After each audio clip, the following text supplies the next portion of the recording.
Good evening, everyone. We'll call the meeting to order. August 20th Plan Commission. Start with the pledge.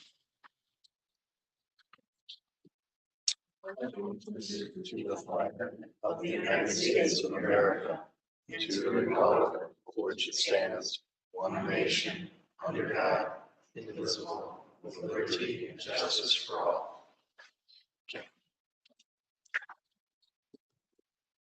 Roll call, please. Chairperson Brightcloth, Here. Commissioner Blaylock, Here. Commissioner Brown is absent, Commissioner Bizard, Here. Commissioner Dotz, Commissioner Gratiter, and Commissioner Rothbart. Here. We have a quorum. Thank you. And before we start, I'd like to welcome Jay Dot back to the Plan Commission. It's been a number of years, but we're glad to have you. All right, first item of business is the approval of the minutes of the July 9th meeting. Do I have a motion to approve? So moved. A second? Okay, any discussion, any changes? Anybody? Carl, no? Anybody else? All right, then, all in favor of approving the minutes, please say aye. Aye. Aye. Any opposed? All right, the minutes are approved. Next item of business, visitors wishing to address the Plan Commission on matters other than what we have slated on the agenda today. Is there anybody who'd like to make any comments? All right, then we'll move right into our new business. First is the approval of the subdivision plat of Elevate Care Riverwood subdivision. Do you want to say anything, Attorney Bouvard? I have just a few brief comments. There's a memo to the Plan Commissioners in the packet and the proposed plat of subdivision. As you know, the Elevate Care facility has been in the village for many years. I think it was first constructed something like in 1973. The property wants to do a refinancing. One of the lender's requirements is that no part of the property be in the floodplain. And the very east part of the property, which has a drive aisle and parking, is in the floodplain. And so, or worse, floodplain maybe. So one elegant solution, as far as the lender is concerned, is to divide the property so that the facility, which sits mainly on what we call now Lot 1 in the subdivision, is entirely out of the floodplain. And the only property in the floodplain is Lot 2, which is essentially a little outlot. I forgot it's only 67 feet in width. The only concern that the village had, besides the inconvenience of having to subdivide the property, really for these reasons, is to assure that we still have emergency ingress and egress and access, because the drive aisle on Lot 2 is one of the ways into the property and all the way to the back of the property. And so the solution to that was to provide easement language on the subdivision plat running in favor of Lot 1, so that Lot 1 has an easement over Lot 2 in perpetuity for ingress and egress. Staff has reviewed the subdivision plat for all of the other bells and whistles that plats have to have in the village. This obviously, no new construction is being proposed. No change in use is being proposed. Nothing is happening other than dividing the property so that one lot can be pledged as collateral and the other lot can be kept out of that pledge. I think the representatives of Elevate here, if the Plan Commissioners have any questions, they can answer them as well. But otherwise, we're just looking for a recommendation to the Board of Trustees to approve the plat. I had one brief question. By doing this, do we create new setbacks for Lot 1? And if so, does that create any possible issues moving forward related to if that building is demolished or at some point in time? As with many other properties in the village, this property is a special use. And when it was approved with reference to a specific site plan. And so and it's in the residential district, but it doesn't really have any residential neighbors. So the building isn't changing its relationship to any of its neighboring properties. And under the site plan, I don't think creating this lot will change any of the approvals that the village has previously given. So in other words, it's when we have a site plan that becomes a basis for a special use, we look for what is on the site plan as opposed to necessarily interpreting the particular district setbacks. So any future development, we would look at as a special use and whatever, I don't have to worry about any of the. You don't, because the underlying zoning is R1, so That was all. it's never going to be developed as a single-family home in the future. Thank you. Any other questions from commissioners? We do a motion? Okay. I'll entertain a motion to approve the subdivision plat of the Elevate Care subdivision. Aye. Okay, Commissioner Rothbart, a second? Second. Okay, all in favor? Aye. Any opposed? Aye. Then it passes. Thank you very much. Thank you. We'll get this to the Board of Trustees when we can, as soon as we can. Mhm. The next item of business is the public hearing, consideration of a special use for a destination spot at 2700 Lake Cook Road, which is the Walters Kluwer property, on application of Pomeroy Property Development Limited. So are we opening the public hearing? We are opening the public hearing. Okay. Briefly, we have extensive materials. I know the Plan Commission has the staff report and the memo. I just want to, and we have a new member, I just want to set the table very briefly to say the Plan Commission considered an amendment to the village code that would create a destination spa as a potential special use in the ONR1 district, Office and Research 1 district. And that hearing was in July. The Plan Commission recommended approval of the text amendment to the board. The applicant here, Pomeroy Property Development, is now proposing the destination spa on the site at Walters Kluwer. And it's using the text amendment that we developed and recommended to the board with a few minor edits. And it's meaning to adhere to the standards in that text amendment. When all is said and done, if the Plan Commission recommends action on the special use request, then the Board of Trustees will take up both the text amendment and the special use. But tonight, the subject of the hearing is their proposal to be granted a special use for a destination spa on the property at 2700 Lake Oak Road, which is the property that is occupied now by the Walters Kluwer office building. You have materials that indicate the nature of the development, the proposed use, the petitioner's narrative, which I hope we all had a chance to really read, landscaping and site plans, civil engineering plans, illustrative architect's plans and renderings. And essentially in the staff memo, and we can come back to this after the Pomeroy presentation, the task before the Plan Commission is to evaluate the materials and the proposal that Pomeroy puts forward in light of the standards that we ourselves developed and recommended in the text amendment. So that's our duty tonight, to hear the proposal. The public will have a chance to ask questions. And turn it over to the petitioner. You're up.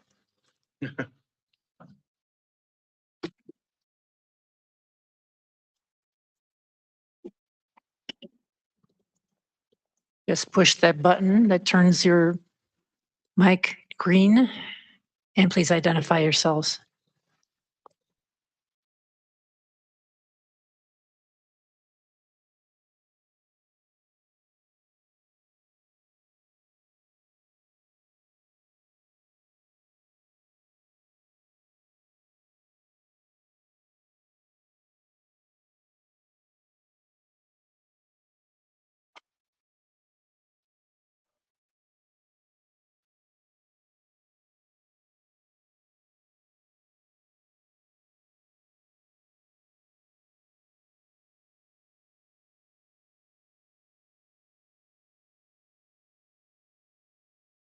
Okay. Hi, everyone. Thanks for being here tonight to listen to our proposal for the Nordic Spa and Boutique Hotel. My name's Lauren Singer, Development Manager here at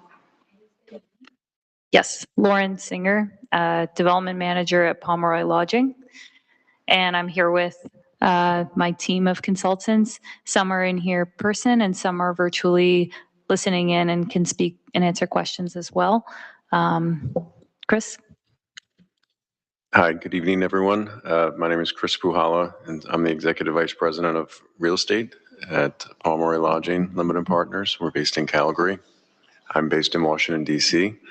I was the first lower 48 employee as we begin this effort to build Nordic spas. In the lower 48, we do have one in Alaska, as I think you're aware, so we're not foreign to the U.S. in that regard. And so I think we would like to, on Teams, we have Nick Chebeldave, who's our Senior Director of Development. You can't see these folks, they're on this laptop here, but you might hear them at different occasions this evening. And you have Gary Worthley, who is with Confluence, our landscape architecture firm based in Denver, Colorado. He's also going to be, you will hear from him. A lot of this is his handiwork. And who else do we have on? Todd Schaefer. Schaefer, yes. Go ahead. Oh, civil. He's our civil consultant from Hager. And then in person, we also have Steve from Hay and Associates, as well as David from MPS Law. And David is our counsel here locally in Chicago. So we will jump right in and walk you through this slide deck and presentation, which you have in front of you. Hopefully we try to get those printed as large as we could, so they'll be a little easier to read.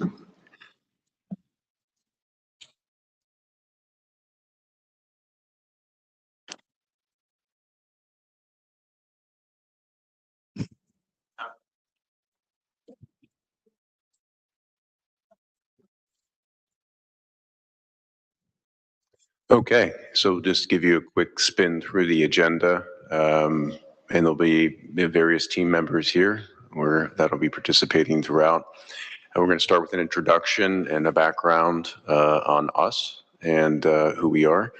And so, and then we're going to go through the project description in detail, existing conditions, our site concept, our sustainability efforts, renderings, and we also have a couple fly-throughs of our spas that are in our development pipeline, one which we'll walk through those, both in Brownstone and Dahlonega, Georgia. And then we'll kind of review our schedule as it sits today, our development schedule, and then open it up for discussion. So Pomeroy Nordic Spas. Pomeroy, as I mentioned, we're a Calgary-based company, and I'll get into that background a little bit here in a minute. But our Nordic Spas, we have two of them currently, one in the Canadian Rockies at our lodge there, the Kananaskis Mountain Lodge. We just hosted the G7 there, and that was a lot of fun. And then we have one at Alyeska Resort in Alaska. It's the largest resort in Alaska. It's a ski resort. We built both of those, and we operate both of those.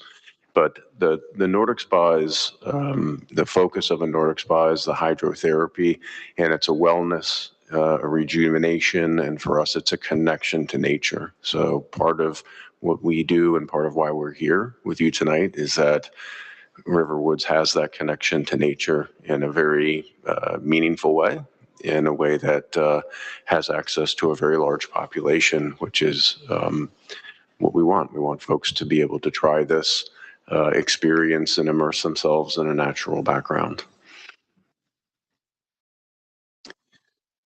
So we're kind of, we're the first of our kind developing this outdoor formatted Nordic Spa product in North America. There are a few others that are out there trying, and we think the more of them that eventually show up, the better. for both the product and what it does for folks. We have 32 years of hospitality experience. It's a family-operated company. The company was, founded by Bob Pomeroy and now run by his son Ryan Pomeroy, who's CEO. And Ryan's, been in the business for, I don't know, 15, 20 years. And so, we have 32 years of experience, like I said, 12 hotels, 2 resorts, 2 Nordic spas, and our total team members are 1,500. That number's big because Alyeska and the resorts employ a lot of folks, but we're actually a very small and concentrated corporate team. We're vertically integrated, which means we have a hotel management company, hotel and resorts management company that we run. We have a separate management company for our Nordic spas. We'll have a separate subsidiary in the U.S. for our Nordic spas. And we have a internal construction team that self-performs. We've built over 14 hotels and we've renovated both of those resorts, self-performed, and we built the Nordic spa in Alyeska. So all of our HR and people and culture, all of our accounting. So we're family, but we're run like an institutional shop. And so that's just a little bit about us. So the Ranger Wellness Experience, I think we all know this. It's become, it's become a thing and a good thing in terms of folks moving away from drinking a lot of alcohol and moving towards wellness. And so it's real simple. It's hot, cold, and rest. And our spas are set up to have circuits that encompass all 3 of those elements in multiple circuits. And all of that is outside. And so it's a great experience when it's snowing. It's a great experience when it's raining. These are all parts of nature. And so, but that's the basic cycle, and you'll learn a lot more about it tonight. Again, the benefits of this, I think most folks in this room probably know, but you get the physical benefits of blood flow, muscle repair, toxin reduction, stress release, sleep better. Hopefully you're happier when you leave. And, it certainly reduces inflammation and improves immune system performance. What folks do with us, the average length of stay is 4 hours. 60% of our guests have visited more than once. 83% of our guests plan to return. And we like to say, we are the introduction to wellness is what we like to be for anyone. And, the reason that's possible is every outdoor activity that you undertake typically requires equipment, training, and time. Whether you're a beginner looking to aspire to be better, come as you are is kind of how we look at this. You just need to show up. We give you a robe, we give you a locker, we give you slippers, you bring your bathing suit, and you're able to experience all these different elements of hydrotherapy. And it's also noted that there's no cell phones allowed on the grounds at all. It's a quiet experience, but a social experience. There's always folks that are a little, that are a little louder than you want them maybe at some occasions, but largely it's a very calm environment. Again, we'll be going through this in terms of the hot, cold, and rest and the different elements that we have on site. But, these are just various forms of hot, cold, and rest, and the temperature ranges. And so it's in your package, but hot pools, tubs, steam cabins, steam rooms, banya sauna, barrel sauna, cabin sauna, Finnish sauna, you name the type of sauna, hot, cold, hot, and steam that we have. And we've perfected how we operate these. Our steams and saunas, our saunas come out of Europe, and our steams are designed. Were designed in Belgium, and we use a pretty proprietary circulation system because they're really hard to maintain. Like when we built our first couple steams, we've rebuilt them. And then Relax Space, we have a bistro with food and beverage just for our spa guests because folks are in their robes and we don't want people coming off the street and, people need to be comfortable. And then we have different forms of relax at every different spa. Like you'll see in Georgia, we have hammocks. We always have relaxed pools. And the only other type of treatment that we have is massage therapy. And so 65% of our guests get a massage before or after they have the spa. They enjoy the Nordic spa. And exfoliation cabin is obvious, and then a lot of relax space outside. So, and inside and outside relax. Oops, you jumped ahead. There we go. So, as I said, we have a full pipeline here in North America. Currently, Kananaskis in the Canadian Rockies, outside of our home base in Calgary. We just expanded that spa. We added another circuit, and that's done exceptionally well. Alyeska, again, we built that Nordic spa there, and that opened in 2022. Kananaskis opened in 2018. We bought Kananaskis in 2014. We bought Alyeska in 2019, and then built the Nordic spa. We have room renovated and lobby renovated every aspect of both of those resorts. So we have significant capital there. Brownstone Nordic Spa is under construction. You'll get to see a fly through of that and a current picture of that in tonight's presentation. That opens November 9th. And we're really excited about that spa. It's just south of Hartford on one of the oldest brownstone quarries. It's actually a historic brownstone quarry that provided much of the brownstone to the development of New York and surrounding areas. And you can see the Connecticut River from there as well. The quarry kind of sits behind the Connecticut River, which makes sense because that's how they moved to the brownstone in the day. Arrowhead Nordic Spa is in Littleton, Colorado. We have a beautiful site. Just if you've been to Red Rocks Amphitheater, that same formation moves up into Littleton. And if you've been there, we have the same, our site has the same rock formations as you see there. So it's going to be something special, and that's in current design. And then Dahlonega, we're currently getting that plan set approved. That's just north of Georgia in the foothills there. And so really quite beautiful spot. And, my team is looking at sites every day.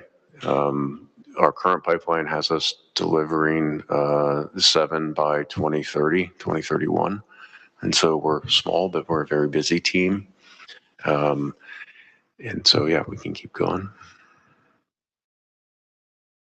Oh, I think, and then, yeah, you can look at these just for reference, really. This just gives you a flavor for some of the other spas and their composition of total number of lockers, hydrotherapy circuits, restaurants, and site area. That's Kananaskis, that's Arrowhead, and you can keep going. And so I'm going to hand it over to Lauren, and she's going to walk you through what we're proposing here at Lake Cook Road in Riverwoods. Thank you, Chris. So to introduce the project, we're proposing the redevelopment of the former Wolters Kluwer's office campus, and it's a 2-phase project. So the phase 1 is the Nordic Spa, and phase 2 is an 140-room boutique hotel. The new buildings were predominantly meant to fit within the existing office footprint. We really wanted to keep to the already impervious area and maintain what was nature as nature. We plan on reusing a lot of the existing parking and driveways. There's also limited elevated expansion into the woodlands, but otherwise we really stayed out of the woodlands to ensure we didn't disturb any, and we're preserving all of the wetlands. So in terms of what is a Nordic Spa, we did touch on that a little bit in our intro, but it's really all about wellness, connecting to nature, and it's for first-timers as well as regulars. It gives people a chance to experience hydrotherapy while being immersed in nature. series of hot, cold, relax, bistro, massage rooms, and really just wanted to hit on the fact that it's reservation based, so it helps ensure a controlled amount of people at the space at a time, and it's adults only. And the last thing I would touch on is that it's really meant to be a quieter, relaxing environment where you're immersed in nature. So it's very peaceful, very relaxing. Yeah, and then the project at a glance just really focuses on some of the key stats. So the site as a whole is 46.3 acres. We mentioned the 2 phases of this project. In terms of anticipated number of guests, it's looking at 400 per day. And this is quite in line in terms of number of traffic. It's not increasing by very much at all in terms of what the current property generates in terms of traffic. And yeah, the 2 phases to highlight what falls in each. It is phase 1 is the Nordic Spa, which is that main bathhouse building and all of the amenity buildings across the various circuits. The bistro, and that is phase 1, while phase 2 is the boutique hotel. So we've capped that as up to 4 stories maximum. It's 140 rooms, and it's going to have its own separate driveway, parking, and circulation. And that looks to add approximately 50 to 70 employees.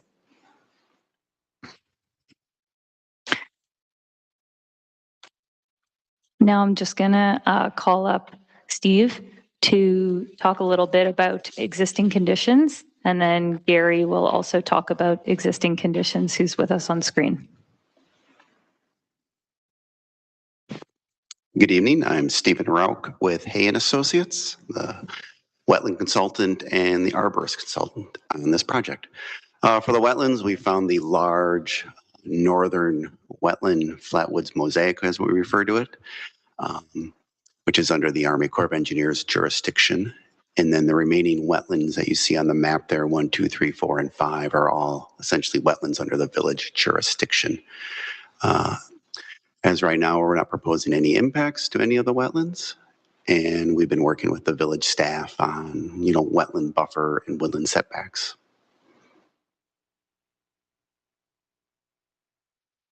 That's perfect. Thank you, Steve. Interrupt for 1 second.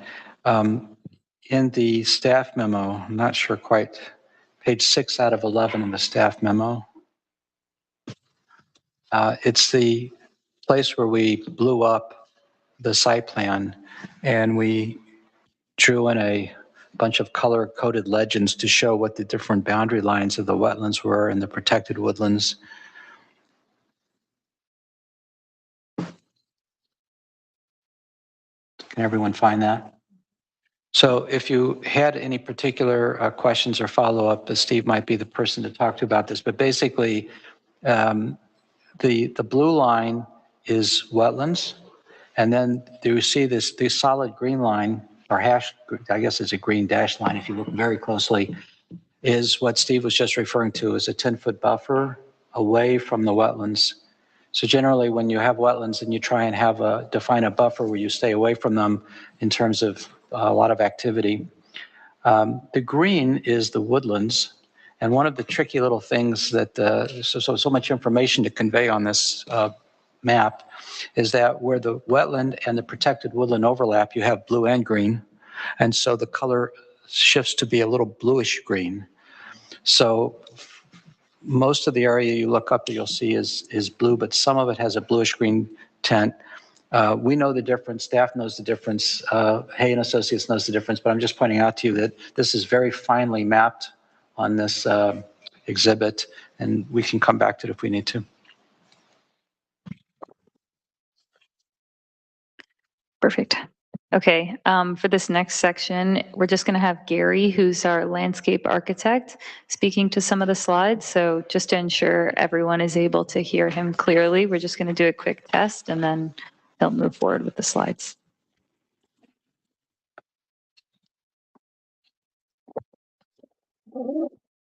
Yeah, so this is Gary Worthley with Confluence, landscape architect. And Gary's, can you hear me? Yes, we're good. Everyone can hear? Okay, perfect. I'll try to speak up and walk through this.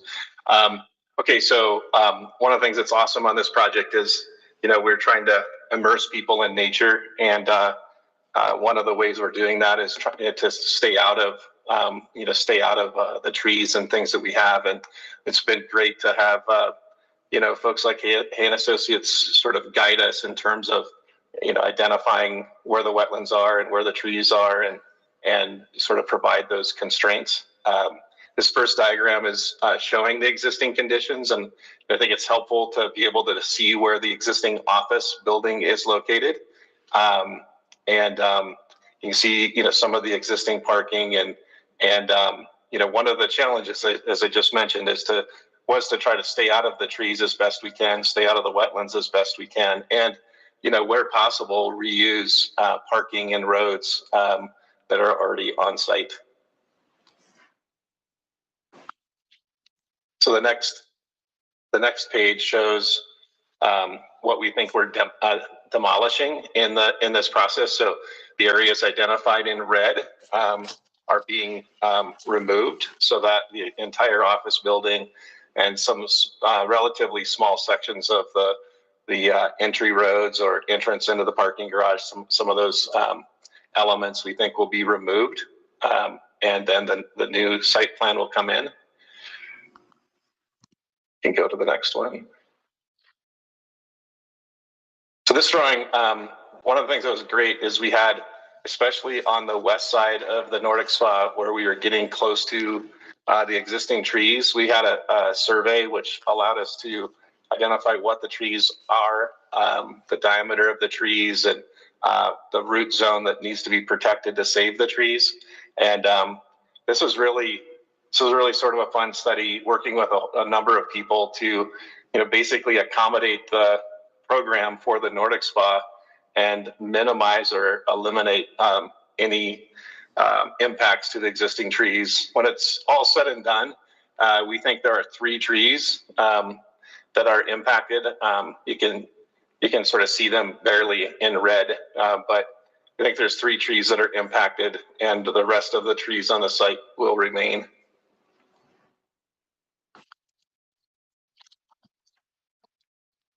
Then we have kind of 2 different, we have this site plan that shows the proposed Nordic Spa development. You can see that, we have these lines that sort of constrain us. There's setbacks to protect the wetlands and trees, and then we've worked within that. In this drawing, the building that's sort of the pink color in the bottom left is the proposed future hotel site. And then the larger building on the east side and the sort of southeast side is the main building for the Nordic Spa, which would have, a place to check in and locker rooms and, things like that. And then the building in the northeast corner, it's labeled number 2. That's the bistro that sits up there. And then in the first phase, we think there are four circuits that, have those elements that Chris referred to, the hot, cold, and rest opportunities. So there's saunas and relaxation buildings. The pools are in there. One of the things that Lauren mentioned was an elevated walkway. Just to clarify that a little bit, in the northwest corner, there's a line that goes up to a little circle at the end, and we think that's a boardwalk that's above. We're trying to disturb as little of the existing ground and work in and around existing trees rather than remove them. But that, so the walkway is elevated, and there's a couple of saunas in there, a cold shower, and a fire pit. The fire pit at the end of that walkway, we think is a gas fire pit that we can easily control, and we definitely don't want to make. We want to make sure we can control having a little fire element in there. It's intended to be a relatively small feature that you can sit around and just relax in the woods. There may be there may be a fire pit or two closer to the main building and or the bistro that, you know, may actually be wood burning. But, you know, we feel like that's an opportunity that can be easily controlled by staff if it's tight to the building. It's not out in the anywhere near the trees. So yeah, four circuits, hot, cold, and relax. And I think the other thing to note, that we don't have a representation of the office building, but you can see the scale of the buildings in the circuits are relatively small. This is a cool diagram that Hager put together that looks at the impervious area on the left in 1992, and then the proposed impervious area on the right. Sort of a fun figure ground study, but I think the thing to just note in these two diagrams is that the impervious area is slightly less in the proposed development than it was in 1992.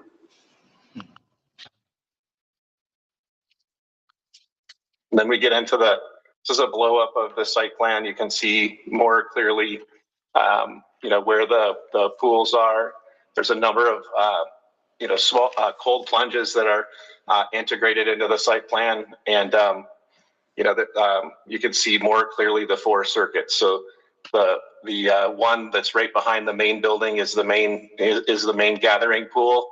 And then the bistro has another circuit in front of it that's slightly smaller than the main pool, and then there's two other circuits. The other thing we looked at in this plan is potentially having a future circuit, a fifth one, that's kind of grayed out on the west side of the site. I'm trying to think what else is in there.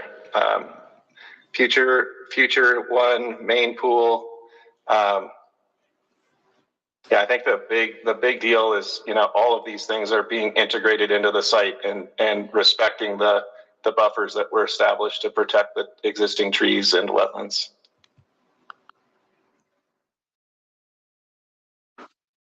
There's a tree mitigation plan. You know, it's just sort of looking at what needs to happen to protect trees. You know, we're looking at, we have all these different colors of, you know, construction fences and boundaries that we're trying to stay out of. But the long story short is, you know, we're trying to make sure that it's very clear that there are efforts to maintain those things while the site's being developed. And then the last couple of pages, we start to get into the landscape plan. And one of the things that, you know, I think is important here is that we're trying to sort of put the site back together between the Nordic Spa and the existing trees and anticipate primarily using native plants. Is likely some prairie buffer between the proposed Nordic Spa and the trees. The hope is at the end of the day that, you know, people can use the facility and, you know, feel like they're in nature. Like you just look up and you have trees, you know, around you on at least half of the site, which is, I think it'll be a fun experience for people. But I think, you know, at the end of the day, the goal is to use native plant material and kind of heal the parts of the site that are disturbed that we don't already have a building on.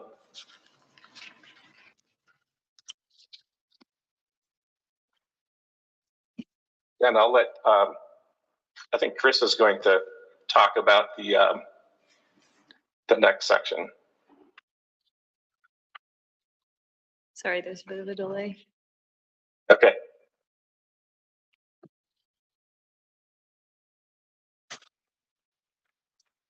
Okay, so this exhibit here is real simple, that the lot that is defined as lot 3 with all of the wetland, the tree reserve, the mosaic, you know, what we're going to do is just dedicate a conservation easement for that entire lot so that in perpetuity it's done, you know, and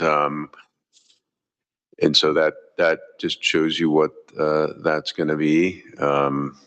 as part of that, the existing plan in the 90s, you had a house back there and there was a trail and a road that went back there. There's some abandoned utilities that we've decided just to let that go and let that be part of nature and just keep our program to the areas that, are concentrated where the existing development is. So that's the conservation easement.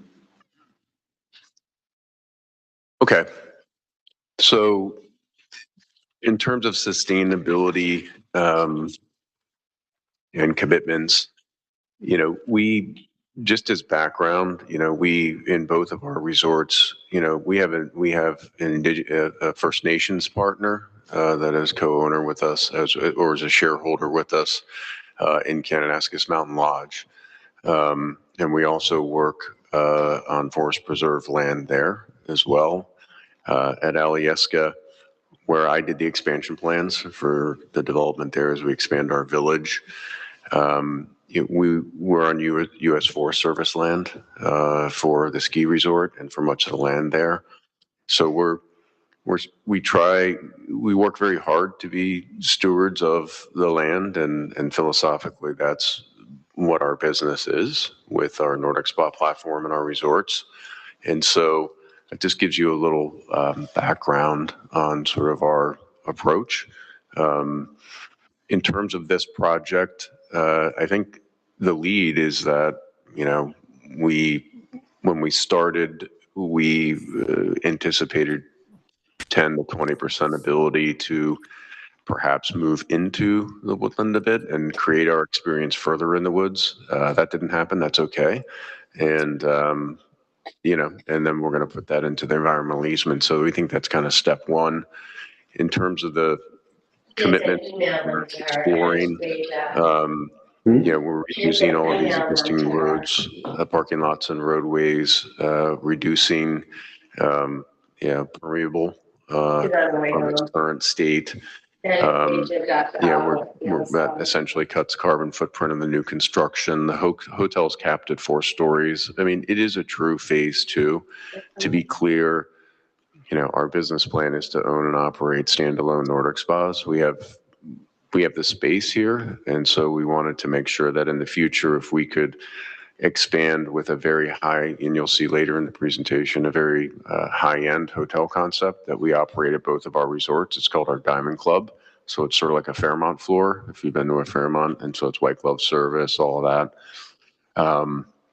And so that is what this would be. Less impervious, I've already mentioned. Native landscaping, extensive. Gary's been through a lot of this in terms of the plantings and what we're going to do. We want to support the local biodiversity and habitat, minimal irrigation and maintenance, rain gardens, restoration planning in any disturbed areas. We've mentioned the 3 tree removal. We think we're going for 0. We got 3, and they're not big. They're not of the variety that you would never want to touch. So we made sure to avoid all of those. No mow zones near the protected wetlands, erosion buffers during construction, and making sure that all the silt fencing, making sure that our construction team is very aware of what they're constructing around. Energy, water, and light. 20 EV charging stations, dark sky lighting, shielded downward. That's the principle at all of our resorts. We don't want light. Light's bad for our experience. And rain gardens, bioswales for stormwater where feasible. And then we'll look at solar PV explored where feasible. On the solar side, we haven't executed on that. We've looked at it. With the EV charging stations, there are several providers that canopy those stations with generation on cantilevered coverings. And so we are aware of them. A few other items that aren't on here. All of our pools are salt-based in terms of our systems. We seek to do low flow in terms of a lot of the appliances. We'll certainly explore Energy Star. We talked about the elevated walkways and just really being respectful, careful, where where that little sauna village is.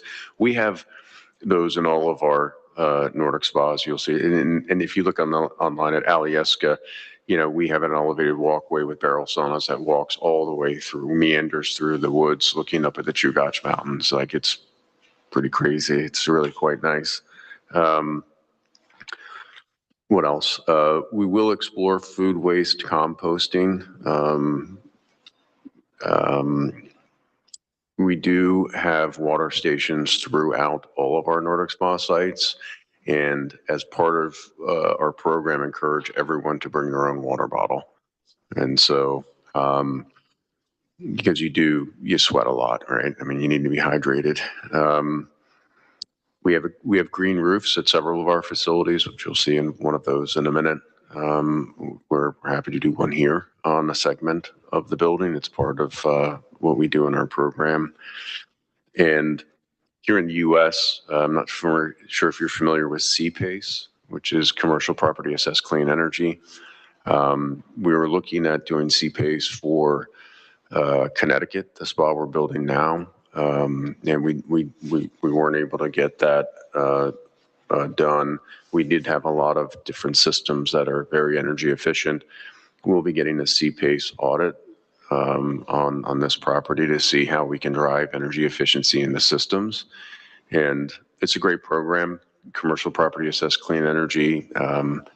It kind of aligns, some financing benefit with, really focusing on sustainability and efficiency. So those are, and we did receive some further input from the team and Bruce and Steve and we're open to exploring other.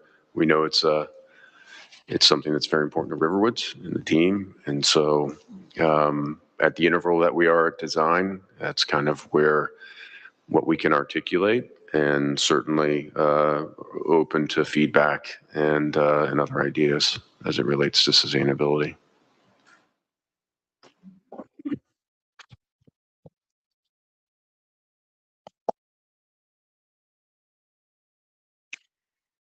Perfect. So now we're just going to switch gears a bit and just focus on what some of these Nordic spas actually look like when they're built.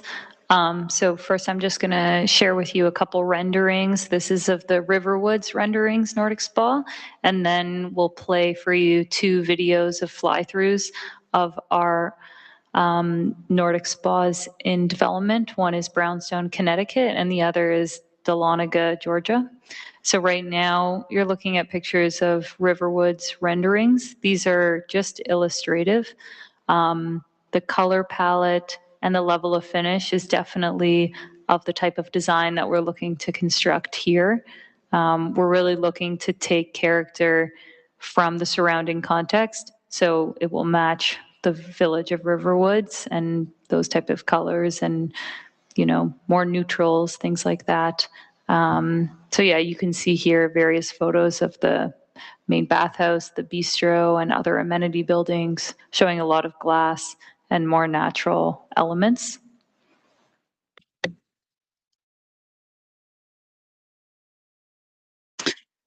And then here's just a few more photos of Riverwoods renderings. Again, you can see this is one fireplace example with other amenities tucked in around it. Another thing to call out here is you could see how much of the land remains vegetated. Like, we really do want it to be heavily planted, and we focus a lot on landscaping, and we'll use native plantings as where we can. And then it's really just a series of pathways where guests can meander to the various circuits and amenities as they choose and kind of flow freely amongst those. In the bottom image, you can see this is a rendering of example hammocks. So really most of the time spent by guests will be outdoors, if not in those main amenity buildings.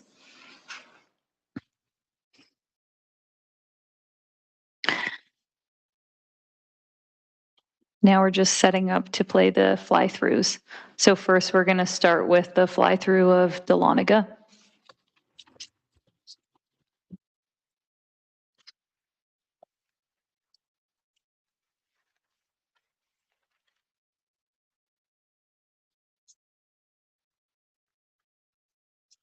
So Dahlonega, Georgia, north of Atlanta. Closest major city is Alpharetta, which is just about 40 minutes south. You're getting into the mountains there. It's a very popular area. It's where anyone in Atlanta that wants it to get a little bit cooler heads to the mountains there. It's wine country. It's the wedding capital of Georgia. And so, yeah. And Dahlonega has a little cottage industry.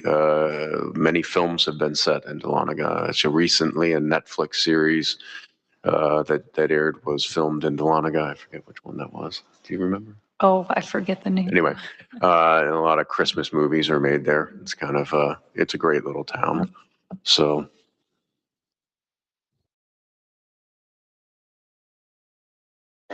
The video just kind of lagging behind. These are very big files. They take a little time to load.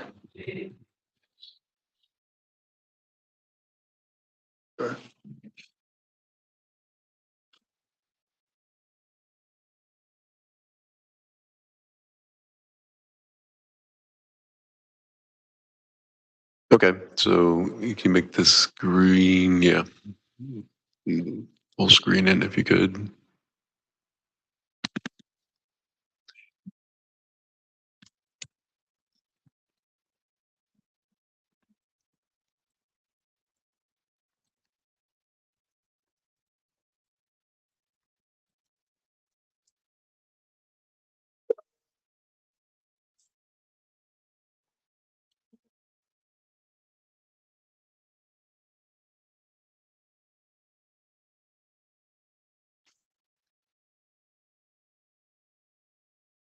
Yeah, it's fine from there.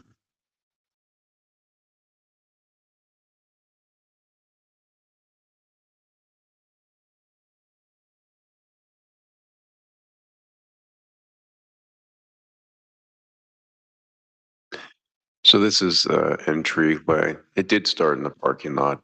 Our guest experience starts in the parking lot. We really do. Like we map our guest experience. So like it's not something you normally render, but it's kind of something we study. But yeah, it's not nothing we need to do now.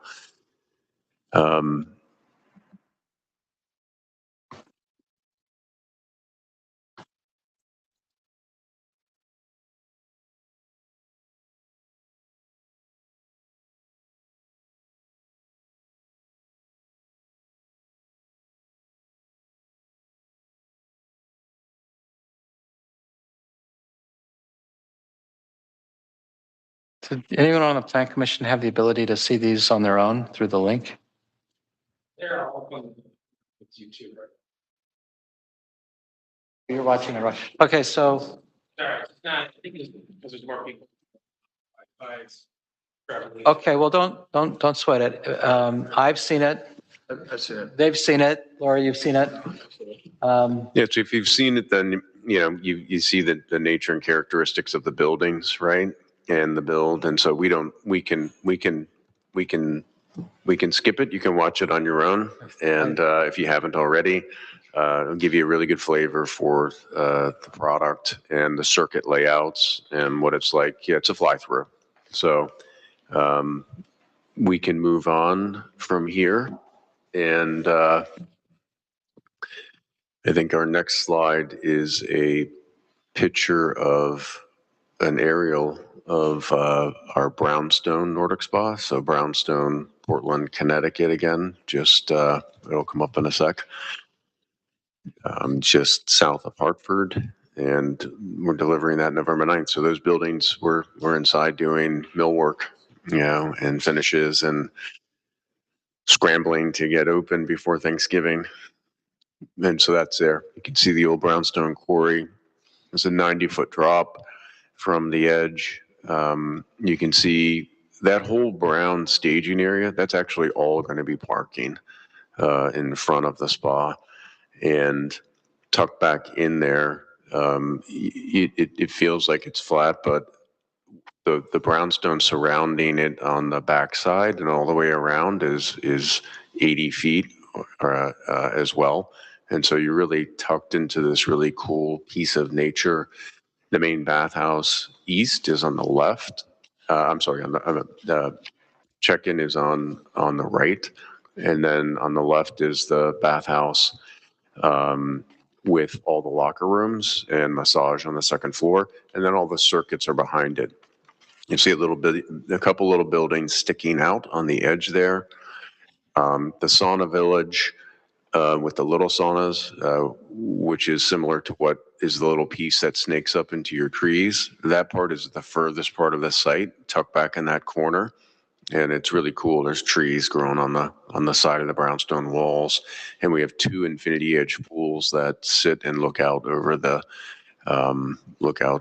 quarry. So Just to be clear, this is still in construction. The picture is we're looking at. It doesn't reflect the color palette in no. Connecticut. It doesn't even have roofs on it yet. It's standing seam roofs. It doesn't have the siding. We started to side it, and they put the wrong class of wood. It was too knotty, and so we got in a fight and made them take it all off, and they're redoing it. So, yeah, this is not reflective of what it's going to look at all. That's why the fly-through was before this, but We did have, you did have, 10 or 12 slides of architectural renderings and that we could look at. There were PDFs. I saw the fly-through on this one as well. Did you as well? Yeah. So we saw them. So maybe if you want to turn to the renderings themselves that are in the package, we can just, if there's anything else you want to talk about with the I think renderings. it's next year. We're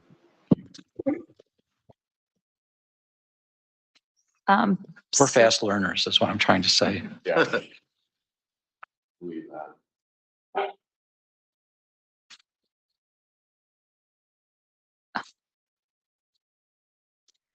So apologies, the fly-through didn't work, but I hope everyone was able to watch it beforehand. Now we're just going to talk through the hotel component. So as Chris mentioned earlier, we do have a Black Diamond Club at our Kananaskis Lodge, which is a really high-end boutique hotel, also a lower density hotel immersed in nature alongside a Nordic spa. So this just gives you examples of the types of quality, finishes, color palette, things like that, that we'd be looking to also implement here at the Phase 2 hotel component of the Riverwoods one. The other component I'd mention is that we'd really want the hotel aesthetic to match in terms of quality and design like the spa. So we'd want it to be on par. So you saw examples of renderings of the Nordic spa, so that would be the same type of design and color and level of finish that we'd want here too. So here on screen, you could see on the left side, it's just the reception. And on the right side, this is the outside of the building. So just gives you an idea of, the color palettes used, the density.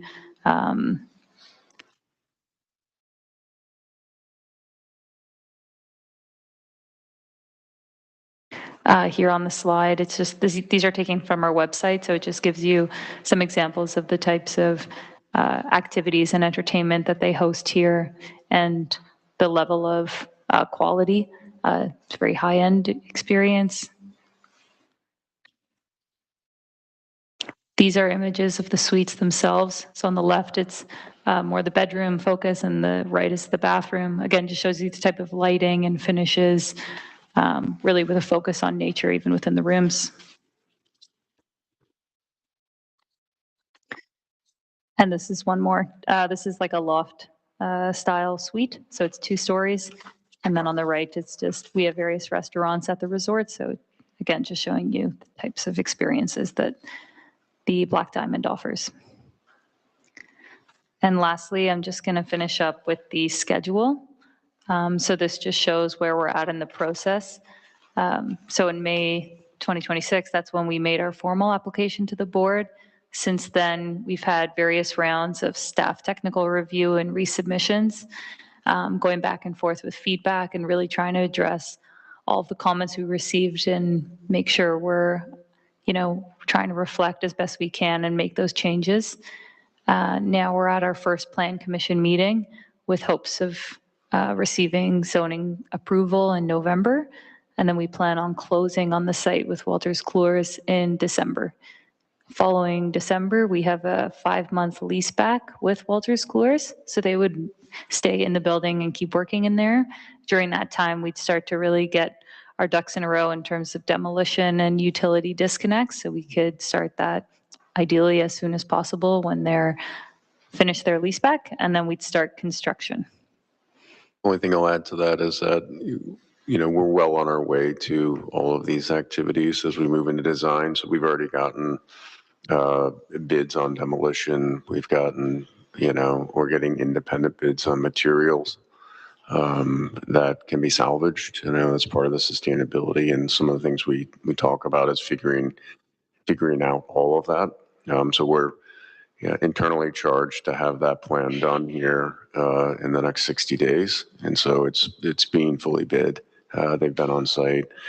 We're also getting asbestos testing. We've been told by the engineers there's zero asbestos. Wolters Kluwer, you guys know them really well. We've enjoyed working with them, and their engineer and their team are highly institutionally qualified, and have been there the whole time. My father and son as engineer, and those buildings are immaculate. Their facilities are immaculate. I mean, we hate to have to take it down. We tried to look at ways to adaptively reuse, and it just couldn't happen. So anyway, just so you know, that's not something. These activities all happen at a pace that meets these objectives on the deadlines. Nick, did you want to add anything there?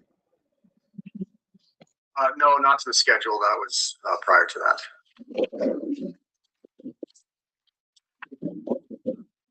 I am David Meek, M-E-E-K, with Melter Patil Stell. I'm the zoning counsel to the applicant, and I just wanted to make sure that we understood one element of this project as we're looking at this schedule. And you may recall this from the conversation about the text amendment that you considered and made a recommendation on.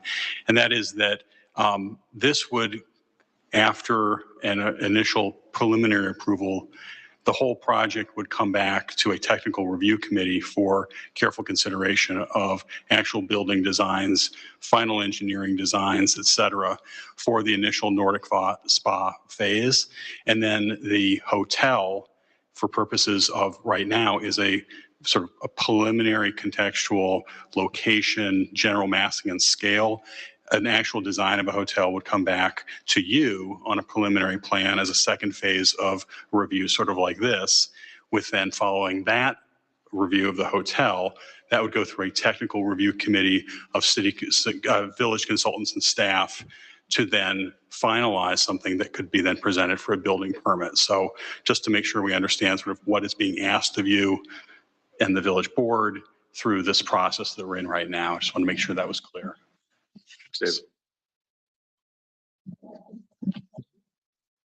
So I think that that concludes our presentation, and open to any question, Q&A, anything you want to chat about, or we're here. That's the next step. Could someone maybe turn on the light if we can, because we could fall asleep otherwise.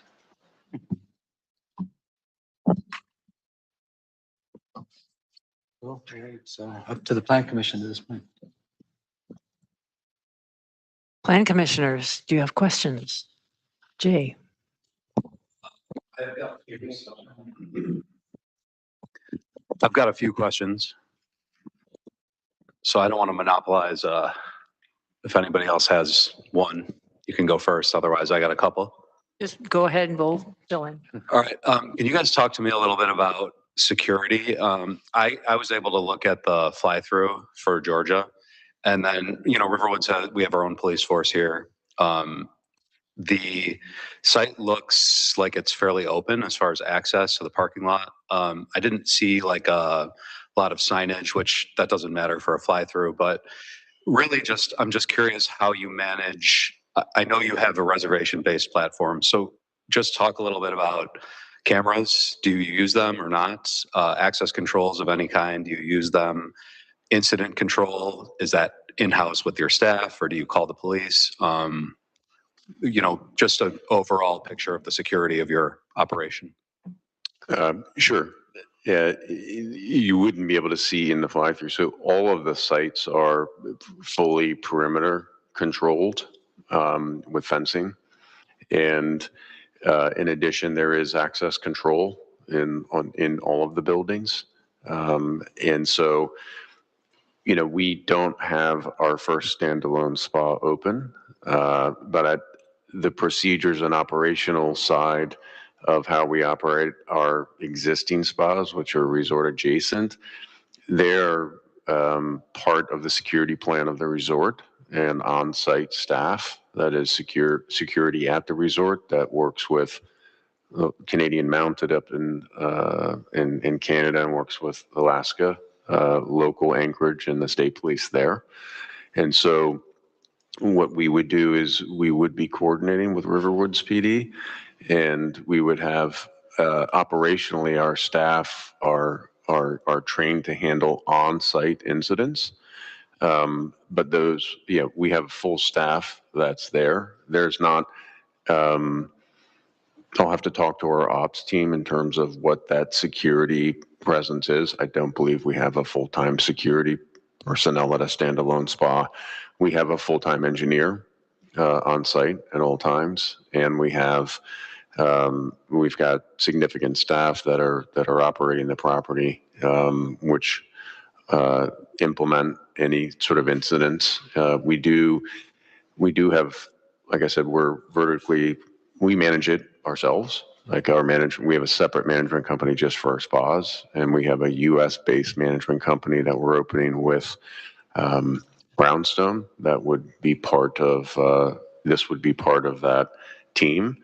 And so, but ultimately, if there's anything like serious, then we're calling local authorities as fast as they can. But we can get you operationally that's not my bucket, but we can get you those operational procedures from our ops team. I'm not really looking for anything specific. I was just curious kind of how a facility like this would operate in some of those conditions. There's one point, it looks like one point of ingress and egress, which will stay for the site. Do you guys have like significant delivery traffic for like trucks for food, things like that, where you would anticipate any issues with just having the one entrance for the public that's shared by your vendors and support staff?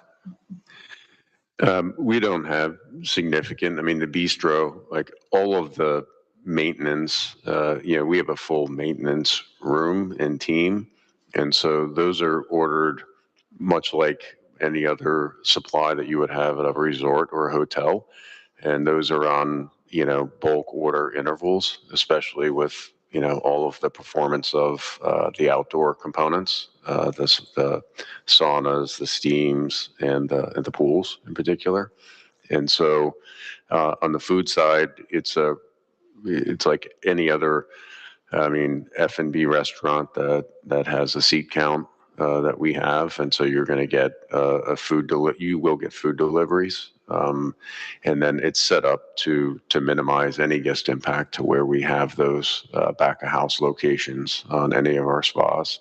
So, we honestly don't worry about that with the amount of space we have in these lots and the amount of roadway that's available. And so they'll be on perimeter roadways, like they're not going to be going into parking fields, With that bistro, is that open to the public, or does that fall under the same reservation system where once you're in the wellness spa, that's when you can use it? The restaurant's only for spa guests, and they go there if they want to go when they're done. There's not even a reservation. It's just always, we have what's called a comfortable seating capacity. So we measure by linear feet every space that we have, so that there's 3 feet between every person at all times, even if we're at a max locker count on the operational side. So like we're really geeky about the guest experience. We're not set up to sell out lockers and have people wait for anything. Like that is not our guest experience. It's just not going to happen. And so that's why it's adults only. That's why we close at 9:00 at night. you know? And this is not a place where people go to party, period. It's not tolerated, and there's no drinking out. You can't take a drink and go outside. You know, people come and eat, and we don't have a full bar. We have signature drinks, and we have beer and wine. And so like, and then we have a lot of healthier stuff, more healthier stuff that you can eat, like a lot of non-alcoholic, a lot of like, you know, really fun drinks, and healthy drinks. So yeah, we're not a party spot. Couple more, sorry. Signage, I didn't see anything for signage. What's your plan? Are you gonna have a big monument sign, something very muted? Don't know yet. Yeah, we can send you what we did. So at Brownstone, we took a very large piece of brownstone. We reused, like we crushed almost all, there was a tremendous amount of brownstone on that site, rock. And so we crushed it, used it all, and then we built some retaining off of it. And our main sign is a giant piece of brownstone that has a very subtle black backlit sign. You know, we're rolling out our new brand. It's called Yura. So it's Yura Nordic Spa, and you add the location. So like we'll be rebranding when we roll out Brownstone. It'll be Yura at Brownstone Quarry, or Nordic Spa at Brownstone Quarry. And then we'll be rebranding shortly thereafter our Nordic spas that sit next to our resorts. And then this location would also be, you know, Yura Nordic Spa at Riverwoods. And so, no, our idea is the sign's got to be part of the nature, like, and we just did a wayfinding package for Brownstone, and we use a design firm out of Canada. Yeah, like internally, we had a fight about how expensive it was because it had to come out of contingency. So I can tell you, it's really nice stuff. We do building signage. It's backlit, but it's very muted. That meets dark sky requirements. So there's typically just our logo somewhere on the building, and then usually at the entrance there's another indicator of the spa. So if it's Riverwoods, Yura, but that kind of thing. Do you know, this is obviously a very wooded area with a lot of wetlands, which is why you're attracted to it. Do you have like pesticide spray, bug spray, things like that you treat those woodlands to just like make sure your guests are, you know, comfortable from mosquitoes, or is that something you haven't thought about? Or I'm just curious again. Yeah, we're starting to think about it in Georgia. So it's actually happening at the same time. We're not fans of spraying anything anywhere because we don't want our guests to be, and we have a lot of open water, right? So like there's just a lot of impacts that we don't want in doing that. All of our pathways inside of the spa are radiant heated underneath. We use no salt, no rock salt melt or any of that on the outside grounds in the interior spa. And so we don't really have the mosquito thing figured out yet. There's a bunch of different ways to kill them. Let me jump in on mosquitoes for a second, because we've had a lot of discussion with the North Shore Mosquito Abatement District. They've taken over our area recently. Some of you know this history. And the mayor and I had a tour of their facility. They do almost very little actual aerial spraying anymore. They found that the mosquitoes are resistant to that. Most of their work is larvicide, which they apply to, you know, bodies of water, standing water, areas like that. So, I think within these restricted wetlands, and I'm glad that Jed is here, I don't think you could spray. I don't think you're allowed to allow pesticides like that of an aerial nature, like what you're thinking, like, you know, raid or something. You can't do that in a wetland area. But can they apply larvicide in those protected, you know, when the Mosquito Abatement District, they're applying them in the forest preserve. So I'm assuming that if the Mosquito Abatement District came to that area, they could do the same that they do elsewhere. If it was identified as a source, or there's probably, you know, West Nile or something like that, that would be acceptable. If it's the county dictating it or directing that action. We would not want just broadcast oversight, like, for example, those mosquito, Joe or trucks, whatever, mosquito beaters that you see that they kill everything. But no, the mosquito abatement district, like when they go in and only apply larvicide, Right. they do it in the forest preserve now. Yeah, Right. right. So I think it needs to be something that is prescribed, policed. It can't just be, They couldn't do it. It wouldn't be done by the owner. Okay. it should be controlled. Okay. So we'll within the guidelines that we have, we'll have some ways of addressing it, but it'll be subject to our oversight, I'm sure. Inside their own grounds, unless the woodlands themselves, we know there's a lot of mosquitoes in Irwood's wetlands at times. I have one more, then I'm done. So I'm not sure if you guys mentioned this in your presentation, or this might have been something that came up in my conversation with Bruce, just catching up on this topic, but I know you're phasing the project into 2 phases. I think, is it to make sure that phase 1 gains traction, kind of hitting the metrics, the projections as far as people coming and things like that? What is your timeline to decide if phase 1 is successful enough to move forward with phase 2? Is that like a 1-year thing, 5-year thing on TBD? Yeah, I would say the best way to think about phase 2 is that we're purchasing a lot of land at a very high land basis. Our intent in the lower 48 is to build standalone Nordic spas or to acquire resorts where we can build a Nordic spa next to the resort. Our business model and investment thesis is not to build a Nordic spa, then a hotel, because we know what demand is driven by our resorts to the Nordic spa. 65% of our guests are day trippers, even at our resorts. And so it's a significant demand driver because those are big resorts of 400 plus rooms. But, the punchline here is that, we want to plan for expansion when it warrants it in the market. And, we've done some preliminary underwriting with our resort team on the opportunity. And we believe the demographics of this area and region support that product. The when I really could not tell you because it's not my decision. It's resorts and ops. I mean, I'm on the board, I'm on the executive committee. We make these decisions collectively with a small group. But it's not something that we have a timetable for because it's our focus is a spa. And I have one small suggestion.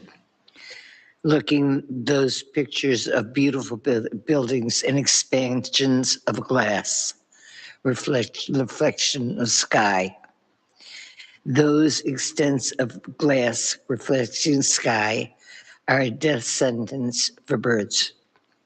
The birds see the sky in the reflection and wham, fly into it to escape when they think it looks like sky. There are, and I love it, and I wouldn't say change it for a minute, but I would just for you to consider there are appliques that can apply on glass, which cannot be seen from the inside, but the birds see them and stay away. So just a small piece of information you might like to look into. Okay, no, we appreciate that. And we don't want a bunch of birds in nature, doing the kamikaze into our buildings. And, we don't have, I don't know that I have a precedent operationally. Maybe that's something that happens. I mean, Alyeska is a very large building. It was built by the Japanese originally in the 80s. And that sits right in the Chukach Mountains, and there's just wildlife everywhere there. So I'll talk to our ops teams at the resorts and see if we've even had to deal with that before. But are there Is there an abundance of birds that fly into Bird Walters can tell you Court? about it. I have them in my living room to keep them from flying my living room window. So that the Walters Court, do they do that to their building, or do they have that?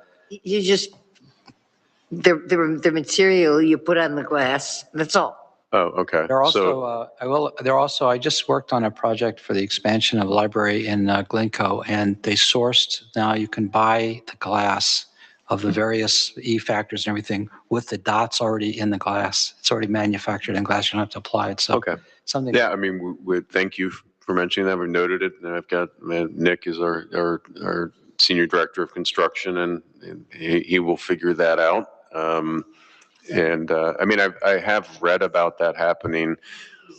Yeah. Don't disfigure and you literally cannot see them. It's great. Yeah.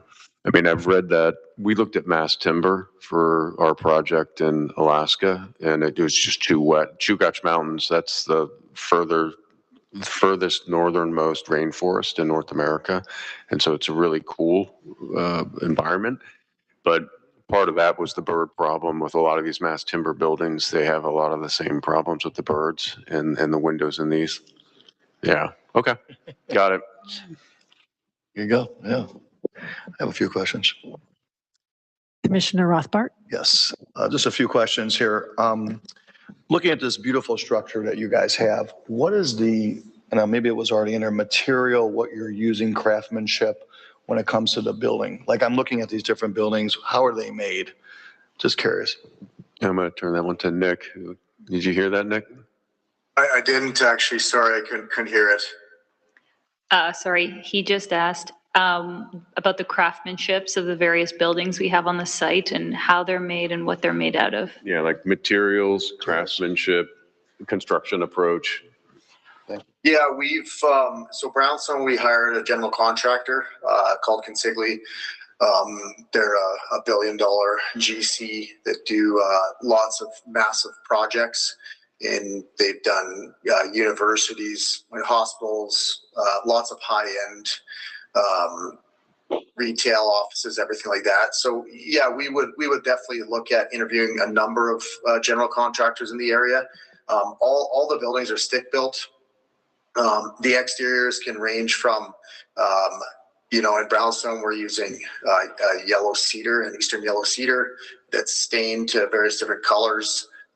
So we always try and use natural products. Same with the stone that we use on some of the buildings, such as the steam rooms. It's always a natural product that tries to kind of blend with the site. All the foundations are concrete, of course, slabs are concrete, but everything else is stick built, no full concrete buildings. Okay, great. I have a few other questions too, if it's okay.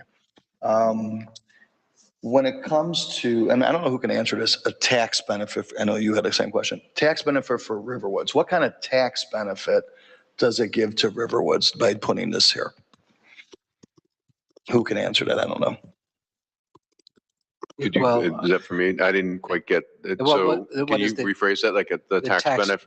Tax benefit to Riverwoods. Of the spa's tax impact to Riverwoods? Yes. Yeah, okay. Well, obviously, we are going to be assessed in paying real estate taxes. That's the baseline. I haven't looked into the taxing, requirements relative to our access and what we do as a spa. I don't know if there's any special tax in Riverwoods that's applicable to what we do. And so we obviously have an employment impact, and so we generate payroll taxes as well. So just it's sort of like an operating business of a different type that is going to generate what would be the typical taxes that I've just mentioned. I mean, we have done.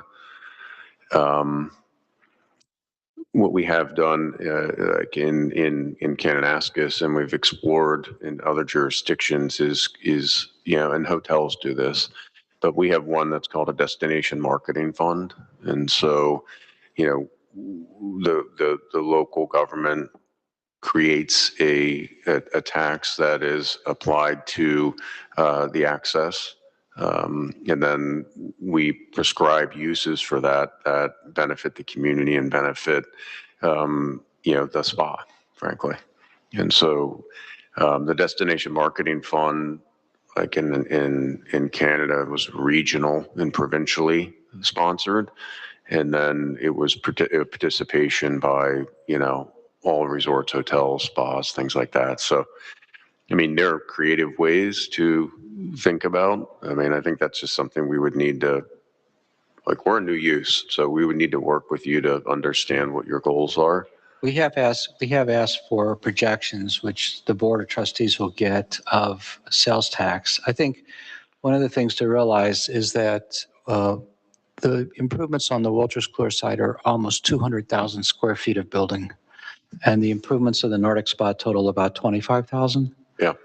So the assessed value will go down. The village share of real estate taxes is quite low. Okay. The actual amount that comes to the village from Wolters Kluwer, you'd be surprised. I had the number at the tip of my tongue recently, but most of the money goes to other taxing districts. So the difference between the assessed value and it's been reduced. Wolters Kluwer has been protesting and getting reductions because of their reduced occupancy. So the total amount of real estate taxes that our share of is as a comparison between before and after may not be that great. But what is changing is, unlike an office project, we hope to collect sales tax, and we probably will look into a food and beverage tax. I've been talking with the director of finance about that. So that there'll be some other revenue streams that we don't normally get from an office building, and those come directly to the village. We That's what I don't was have that getting at. comparison yet, but we have asked for that. Okay. What is it? So it's an existing local sales tax, state sales tax? We have 1% local and 1% state. Together, it's 2% on sales. Okay. Yeah, we generate significant revenue at these spas. And so it will be very meaningful reoccurring revenue. Yeah. What I was getting at. Yeah, exactly. I have another question too. I'm sorry. I have a lot of questions too. I apologize. The other question is, you talked about the first phase and the second phase. So obviously the first phase is the spa, the second phase is the hotel. I think you said 65% of people are one-dayers. Is that what you said, roughly? Yeah. So at our resorts where the spas are on site, right next to the resorts, we get 35% of the resort guests are utilizing the Nordic Spa. Now understand, Alyeska is an extremely large ski resort on the Icon Pass. We get all the cruise ship business, and so we have a lot of diversity in these resort businesses. That's by nature they are. But the point really was that, we're not building a hotel to drive demand for the spa. 100% of the spa is underwritten by day use. We don't. That's how we underwrite these, and this industry was born in Canada. There's about 16 of them in Canada and 3 companies that are, that have multiple locations. The first spa, Nordic Spa, was built just south of Mont-Tremblant, about 10 miles south of it. 30 years ago, they've gone through 2 expansions, and they're doing as well as they were 30 years ago. And so it started in the east, and we were the first in our province to build a spa in Calgary in Western Canada. And so, and they obviously have one. There's one at Whistler that's been there for quite some time that does quite well. So the point being, the Canadian market's proved up the thesis of the standalone, and having multiple standalones within 20-mile radiuses where there's large populations. So, like here, you have Ancient Air Baths, which is more of an indoor. We went there. Yeah, I mean, it's an indoor experience in town. Their amenity set is a fraction of ours. Their price is significantly higher than ours, and you get to stay there an hour and a half, and our average guest stays 4 hours. So, like, our business model's pretty tuned in. Yeah. So you anticipate, so if someone stays at a hotel there for one night, 2 nights, like, how does that, how do you picture that? If you have the hotel? You know, so it's not a fully developed thesis because this is opportunistic, you know, based on the amount of land that we had to purchase here to be here. But the baseline thesis is our Black Diamond Club, right? And so at Kananaskis, originally that was 4 hotels, and it's built there for the Olympics because you know the Nikiska ski there was and that's where the Olympic Canadian team trains, and for the Calgary Olympics, and the G7 was held there when Reagan was president, I think, originally. And so it came back because it's a very secure location, the geology around it. So yeah, I mean, I think we're comfortable kind of, you know, just getting the spa done first. Spa first. Yeah. Okay. Thank you. Appreciate it. Yeah, thank you. I'm good. Other questions? Yes. First, I just want to say that I'm thrilled you're sitting there. I'm excited that this is a possibility for Riverwoods, and I think you will be as thrilled with our community as we are with, or I am, for having you here today. One of the things, and my question really is based on trying to support your success, because if this goes forward, we want you to thrive. One of the things that was at least an open issue, I believe, is the height of the hotel. And I'm curious as to... It actually wasn't anymore. It was at the Plan Commission at the last meeting. We've since dropped it in the text amendment to 47 feet from 58. Okay. Just want you to know that. Okay. And that doesn't impact your ability to thrive? Yeah, we're here to build the Nordic Spa, and what I can tell you is, like, we don't want anything to scale that is going to be weird looking next to the spa. The spa is the driver. I think we wouldn't be like the Diamond Club is 4 stories, right? Like, this is boutique. We don't want anything, and it's pushed far enough back from the spa, as you see in the design, because we don't want people in their hotel rooms looking at folks walking around on the Nordic Spa. And so, yeah, we can, and the other part of the boutique is it's programmed at 140 for the guest experience and the cost per key that we would need to develop this to this Black Diamond level. We're never going to build 140 keys. I can just tell you that. We get it approved because, you know, we want to have flexibility and density, and that's part of, it's part of our investment thesis and how we, plan for the future but don't predict it. And so, but I can tell you, sitting here, if you were to go to one of those experiences, in particular Kananaskis, because it's really Kananaskis because it's a separate structure. At Alyeska, it's just a entire floor of a very tall resort, so that's not a good example. But Kananaskis is kind of, in our mind, what this looks like, right? It's nestled right next to it, and it's probably a key count that's closer to 78. Is probably what it is, because the service levels required to do this is very expensive, and it's going to be a very expensive night. When I talked to Ryan, the CEO, his vision of this is simply, this is a hotel that'll be designed to accommodate high-end spa guests that want a different level of spa experience. And so when we design these spas, all of our circuits, there's a main social circuit, which is the largest gathering pool, which is about 1,000 square feet. And then you have what we call a social circuit. That's where the bistro is located, right? That's the secondary one. In all of our new spas, including Connecticut, the social circuit's designed so that it can be closed off and used for corporate and private events. And so part of our business plan is to perhaps use that social circuit for a higher end spa experience. It doesn't affect our guest experience because we have 4 circuits, and then we just limit the number of lockers we sell on a private day, right? So just to give you a little more color, that's kind of where our head is, but it's really just, we're whiteboarding this right now, it's just kind of an idea of what we want to do. Thank you.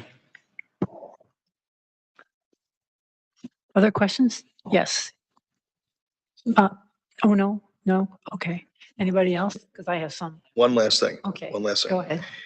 I think I mentioned this last time, and I know you guys weren't here, but have you heard of Sundara Inn Spa? Sorry, say that again? Sundara Inn Spa. It's actually called Sundara Inn Spa. It's called. Have you heard of that one? Where is it? Wisconsin Dells. Yes.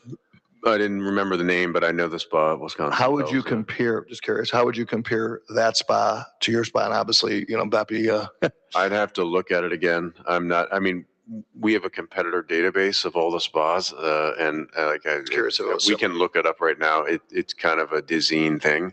I know, I'm meeting next week in DC with Kohler sustainability people in DC to kind of talk about their sustainability line of products. And Kohler has that resort in which is just absolutely fantastic. Like if we could convince them to allow us to build a Nordic spa there, then yeah. But I was just curious what you're. yeah, I'll look at that and we'll drop you a note No worries. because yeah, it's a fair question. Thank you. I have questions first. My questions all revolve around sustainability and some environmental questions. And by the way, thank you for looking at the sustainability plan. As one of the co-authors of it, I really appreciate that you took such a good, close look at it. As far as the planting plan, what percentage of natives do you expect to plant? Gary's still there? So Gary? I am still here. Yep. Yeah. What percentage of natives? Yes. That's what I heard. Yes. The intent is to use native plants extensively. I mean, it's possible, I guess, that there may be some plants that are adaptive, but the goal is to maximize the number of native plants and integrate the Nordic spa into the landscape. So it looks like it was there all along in the landscape. So, I think the goal is to use as many natives as possible. What I don't see is like going to a nursery like we might typically, and just grabbing whatever spireas or things that are typically in a nursery and putting those everywhere.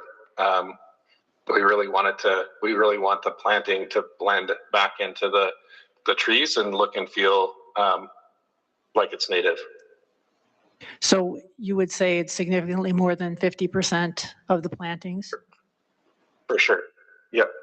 Would it be? I think the exception might be like, trees in the parking lot, for example.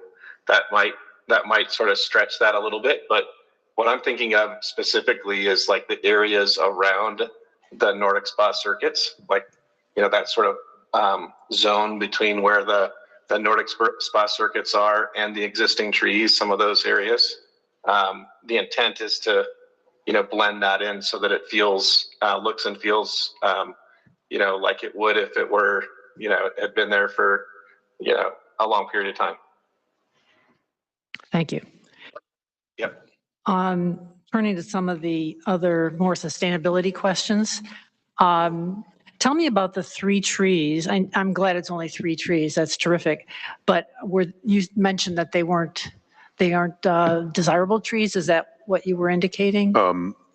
I didn't intend to say they weren't undesirable. I think it was I'd have to let someone else speak to the species of the trees that are being removed. I understand that the ones that grow into some of the wetland mosaic themselves are more rare. I just don't have we'd have to get an answer. Is anyone still here that can answer that? Gary, do you have any idea on that?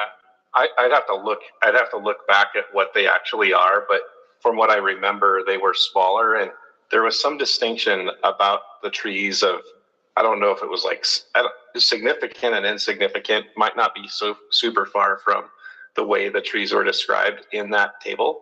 But there were definitely some trees that were of higher value than the 3 that we're suggesting are being removed. Do you know if they were 20-inch diameter or 3-inch diameter? I mean, do you have a feel for, were they significant? I'll look it up. Yeah. I'll look it up. I don't remember, but I'll look while we're talking. Okay, thanks. As far as the energy, water, and light items, the solar were feasible, the rain gardens and bioswales were feasible. When is that determination going to be made? And how likely do you think it is that you will be doing those kinds of sustainable measures? We've not done any rooftop solar at any of our spas, and it's not something that we have. We have a lot of standing seam steel roofs that we've used at our other spas, and so we don't. There's not an active plan to do rooftop solar on any of the main buildings or any of the larger buildings. I think there's an opportunity to do it canopied in some of the parking. In terms of the sustainable systems and an overall sustainability plan, I mean, we've got to get a little further in design in terms of our engineering and our building design. I think to really underwrite that. I think part of it is we started a CPACE underwriting on the last project. We haven't done, but we are happy to look at the current systems we're deploying in Brownstone and understand their level of efficiency and operation. So maybe that's a baseline for us and for you. And so I think that's probably the starting place. I mean, I don't know if anyone else on the team has any other thoughts there. Yeah, I couldn't quite hear everything, but we do hire an energy code consultant as well that looks at the entire building in terms of envelope, HVAC, how air circulates, lighting controls, all of the HVAC equipment, so high efficiency boilers, HRV, ERV systems in terms of heat recovery and energy recovery. So we do hire a consultant that runs through the entire plan and kind of recommends items. And it is it is a requirement of CPACE as well. But we do hire a code consultant to run through everything for us. It seems like geothermal, for example, would be a natural for your use, since you are into the hydrotherapy and all of that. So we've not explored geothermal. Not to say that we're unwilling to look into that.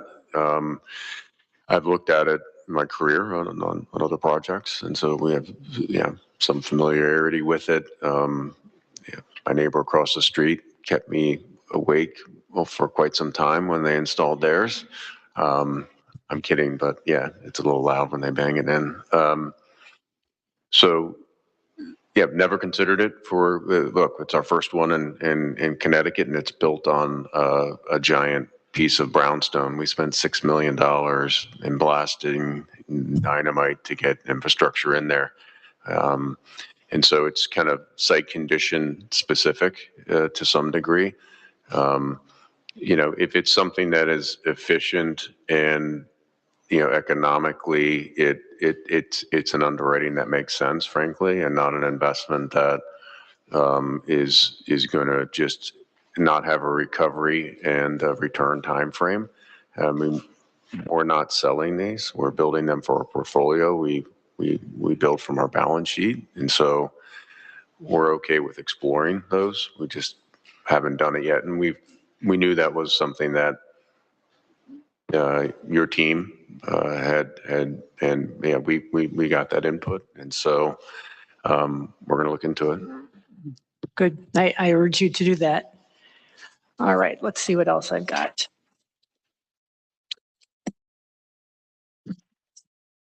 I think that's about it. One question, this is just, I don't know the answer.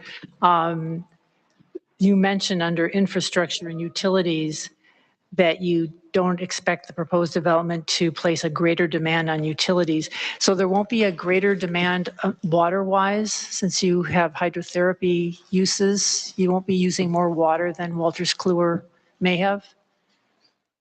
With their employees, current headcount, I forget what the current headcount is. I mean, our water usage is surprisingly low. I mean, these are salt-based treatment systems that, I don't know, Nick, if you know if you can give some more water stats and then the sort of drain times or any more color on that. Yeah, I mean, I don't know the comparison to Walters Klugers, so I can't really speak to the use there. All our pools are, they're a closed system. So they just basically circulate, filter, heat, and it goes back in at whatever turnover rate is required by state typically. So, I mean, we do drain pools here and there if there is some sort of chemical imbalance, but it doesn't happen often. Like it's pretty rare. You might have to do it a few times a year depending on how your systems are working. So yeah, we don't waste a lot of water with pools. Obviously there's evaporation. We have to add water. We have auto fillers, that kind of thing. But yeah, pools aren't drained daily by any means. Thank you. I wonder if our staff has any comments on the plans with village engineer or director of community services. Good evening.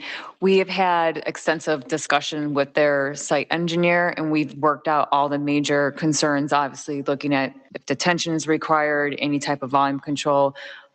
We have had discussions on utilizing existing overland flow so it doesn't impact any neighboring, doesn't change any drainage that's currently on the site.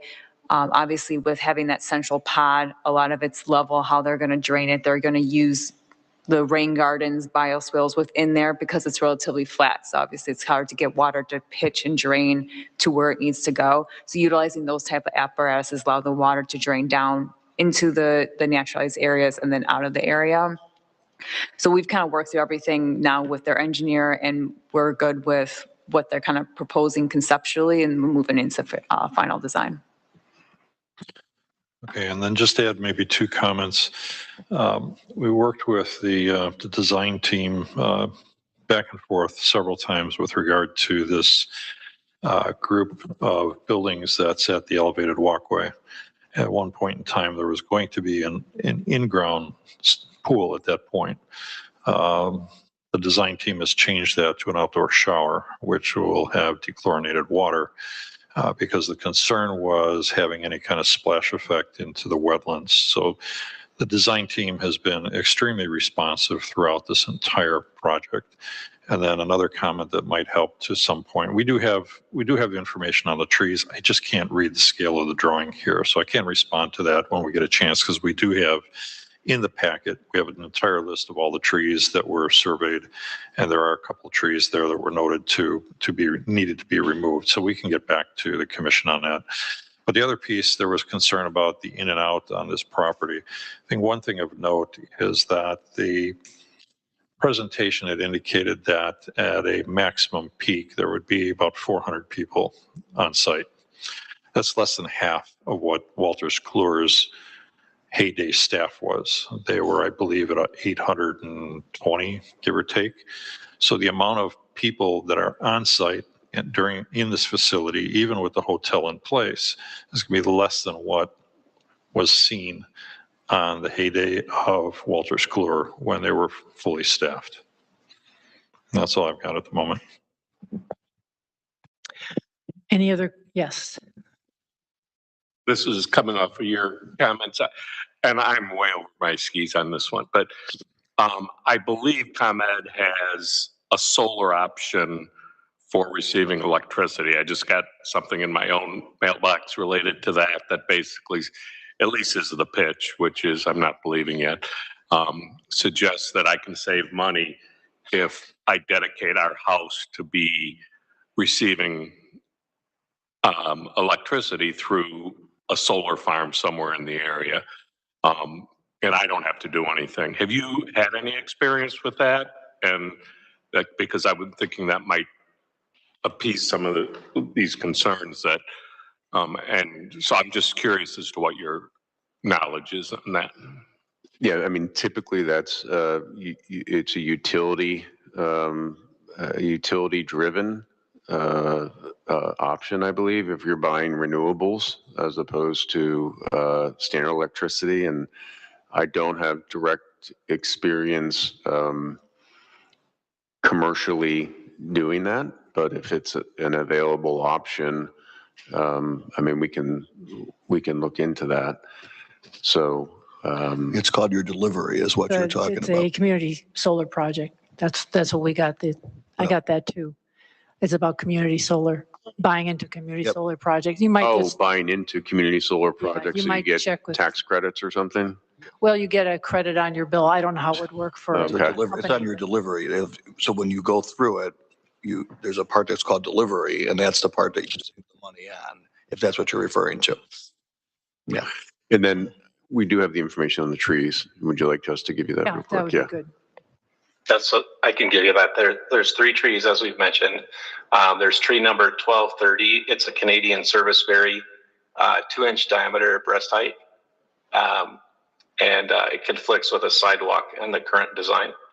The second one is tree number 1231. It's a burning bush and says that it's regulated. It's also 2 inches at diameter breast height. So those first 2 are relatively small. And then the third one is 1115, tree 1115. It's a American elm, and that one's larger. It's 18.5 inches at diameter breast height. That one is also in the future loop, the 5th loop. That's may happen, may not. And I would imagine if we worked at it, we could. Right now, it's in a building footprint. We could probably reconfigure that a little bit and avoid because of its diameter. The root zone of it's significant, so we would have to reconfigure that a little bit to stay away from it. But those are the 3. Thank you. Is the elm healthy? I'd have to look back at the notes on it from the tree survey. It says condition. I've got condition 1 through 6, but I don't know.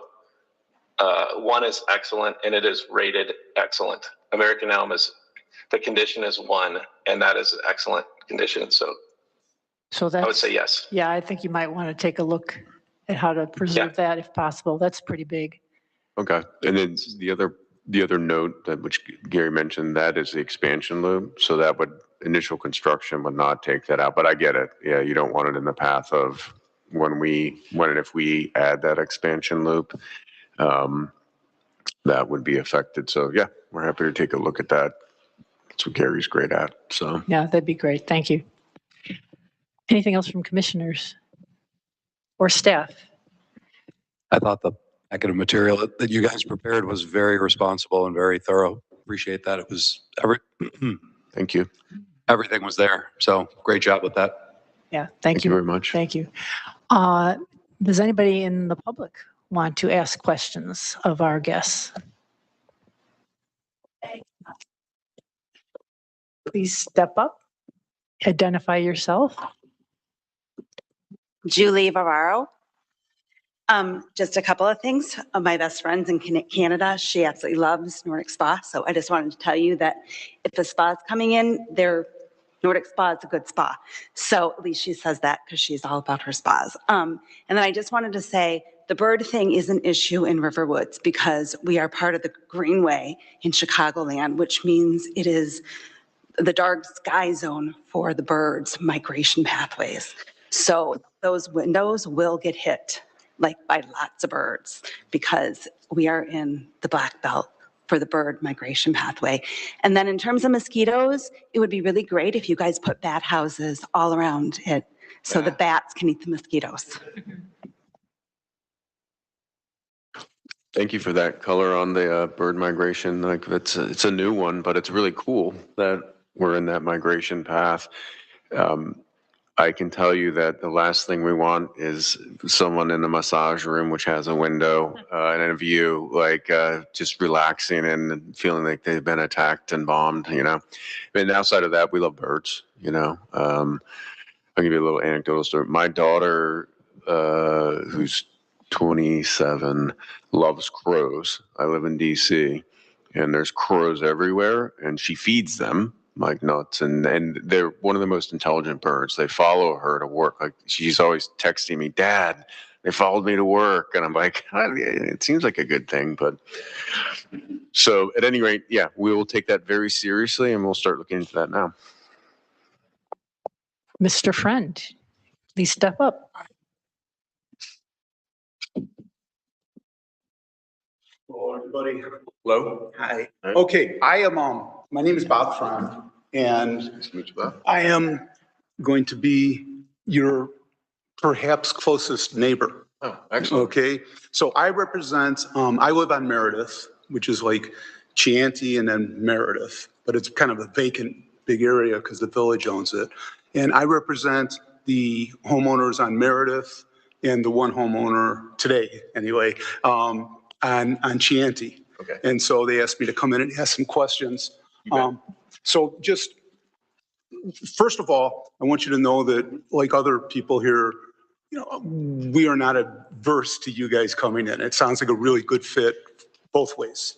But we just want to make sure that we can live in harmony. Yes. So that's why I have some questions. And to the committee, I say that if I'm asking things which are repetitive to you guys, just cut me off, tell me the way it is, and we can move right on. Okay, so I'm just trying to, first of all, figure out where we are in this process, and I know this is probably boring for you guys. Is this a multi-phase development that you are proposing, or you are just proposing the single phase of the spa at this time? At this time, it's a single phase of the spa, and the second phase, just to be clear, is on no timetable, and frankly, it's opportunistic. And so our goal here is to own and operate a very successful Nordic spa.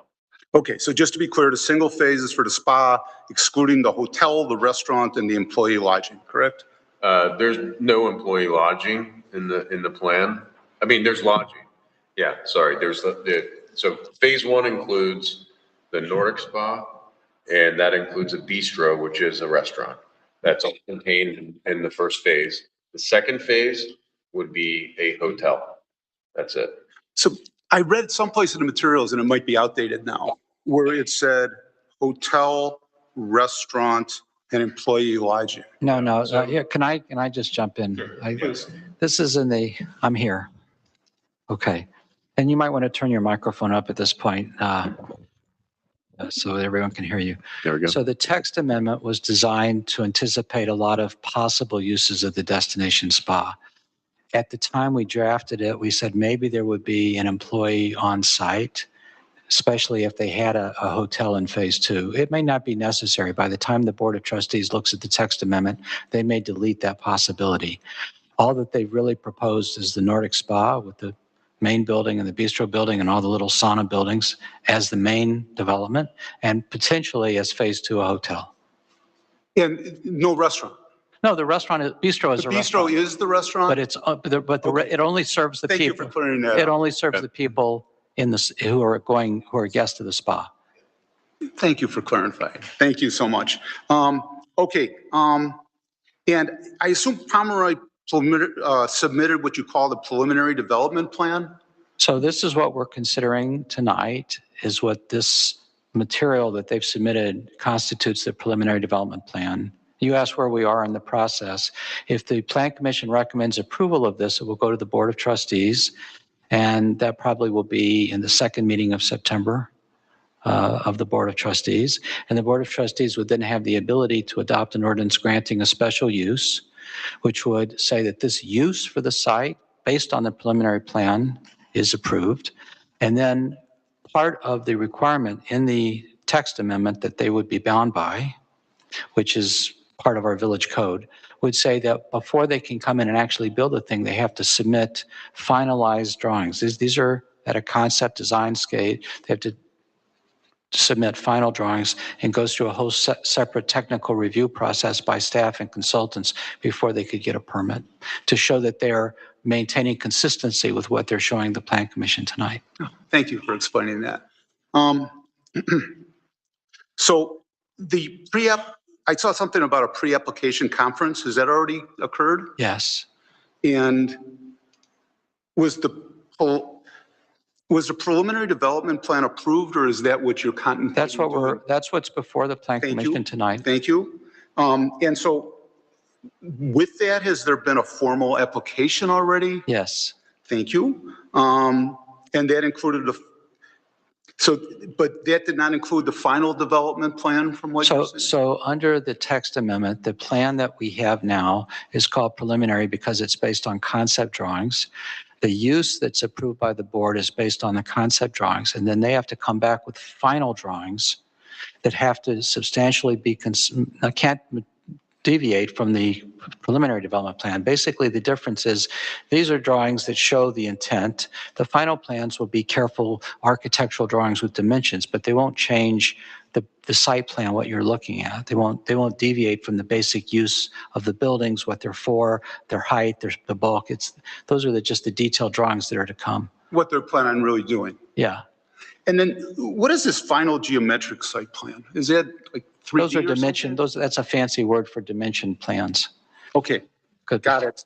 Got it. Okay. Thank you very much. We have to use fancy words sometimes, or we can't justify our. Fair enough. Okay. So, I was looking at the proposed zoning text amendment attached to your July 2nd memorandum. And who drafted that? Was it Pomeroy? I did. And I drafted the first version of it. Thank you. To be consistent with, just to explain, we have language for special uses in our other zoning districts, which I've also drafted in the past. The one that governs the Discover campus, now called Capital One, was a special use. The Holiday Inn was a special use.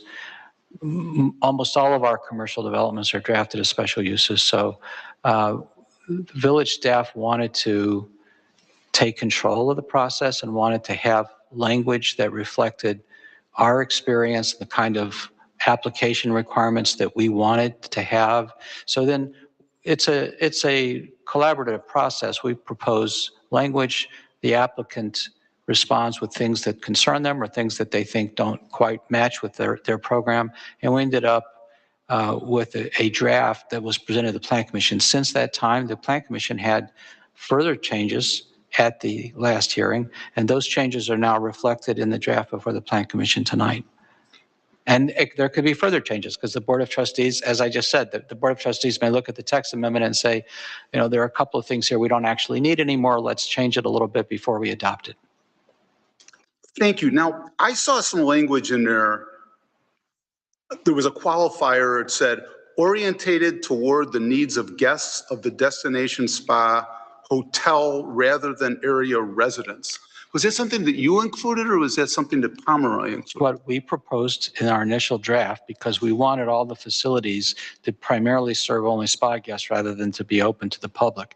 As it turns out, and we didn't know this when we first did it, Pomeroy prefers that its facilities only serve its guests. So that may be one of the changes that the board contemplates, that these facilities basically only serve the guests. I don't know. This is something that I will take up with the board. And just while I think of it, my wife would appreciate it if I asked. I'm not asking for a yes or no, but is there like some Riverwoods resident discount that could be something in the future? Because it sounds like a nice facility. So here's the, the reason. Put you on the spot. No, I don't know about a Riverwoods discount because we don't, as part of zoning, we don't usually ask for things like that. That wasn't really a zoning question. When we first did the draft of this amendment, we thought we didn't know that the facilities would only be limited to guests. We were trying to make sure they were oriented primarily to the guests of the spa. But at this point in time, depending on the conversations we have, the board may say, look, it's a two-edged sword. I can understand they don't want people coming in and sitting down with the guests who are there in the bathrobes who are guests of the spa, but it also means that some nice facilities won't really be available unless you're a guest of the spa, but that is probably their business model. Yeah, the guest experience is, it's all reservation based, it's adults only, and that's to protect the guest experience, protect the guest safety, and protect the guest privacy. And so we need to know who our guests are, and that's why we do it that way. In terms of discounts, I'd have to go to my board and the CEO, Ryan, to get that approved. But what I can tell you is we have military nights. We have what's called night soaks. And in Alaska, we have a locals program. I don't know the exact details of that, but yeah, we like to be, we like our neighbors. So, Thank you. Yeah. Thanks for addressing that. Let's see what we got here. Okay, hey, could you put up the that one image that shows what you plan on building in phase one with the building? The timeline? No, not the timeline, the actual site plan with the buildings on it that you were showing. Is that something you could do, or is that your partner over there? He works for you guys. I think it would be, you have to give them the page number in the presentation that's. Yeah.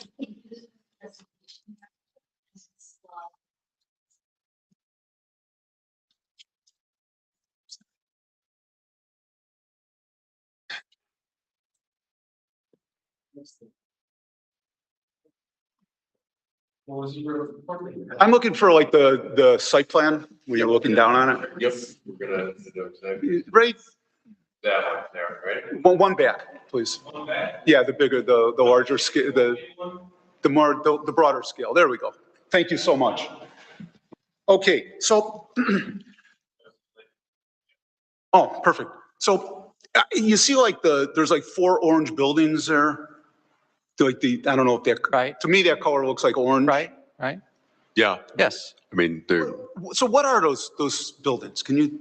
So Start at the bottom left and then work up. Okay. I mean, that's the hotel. Okay.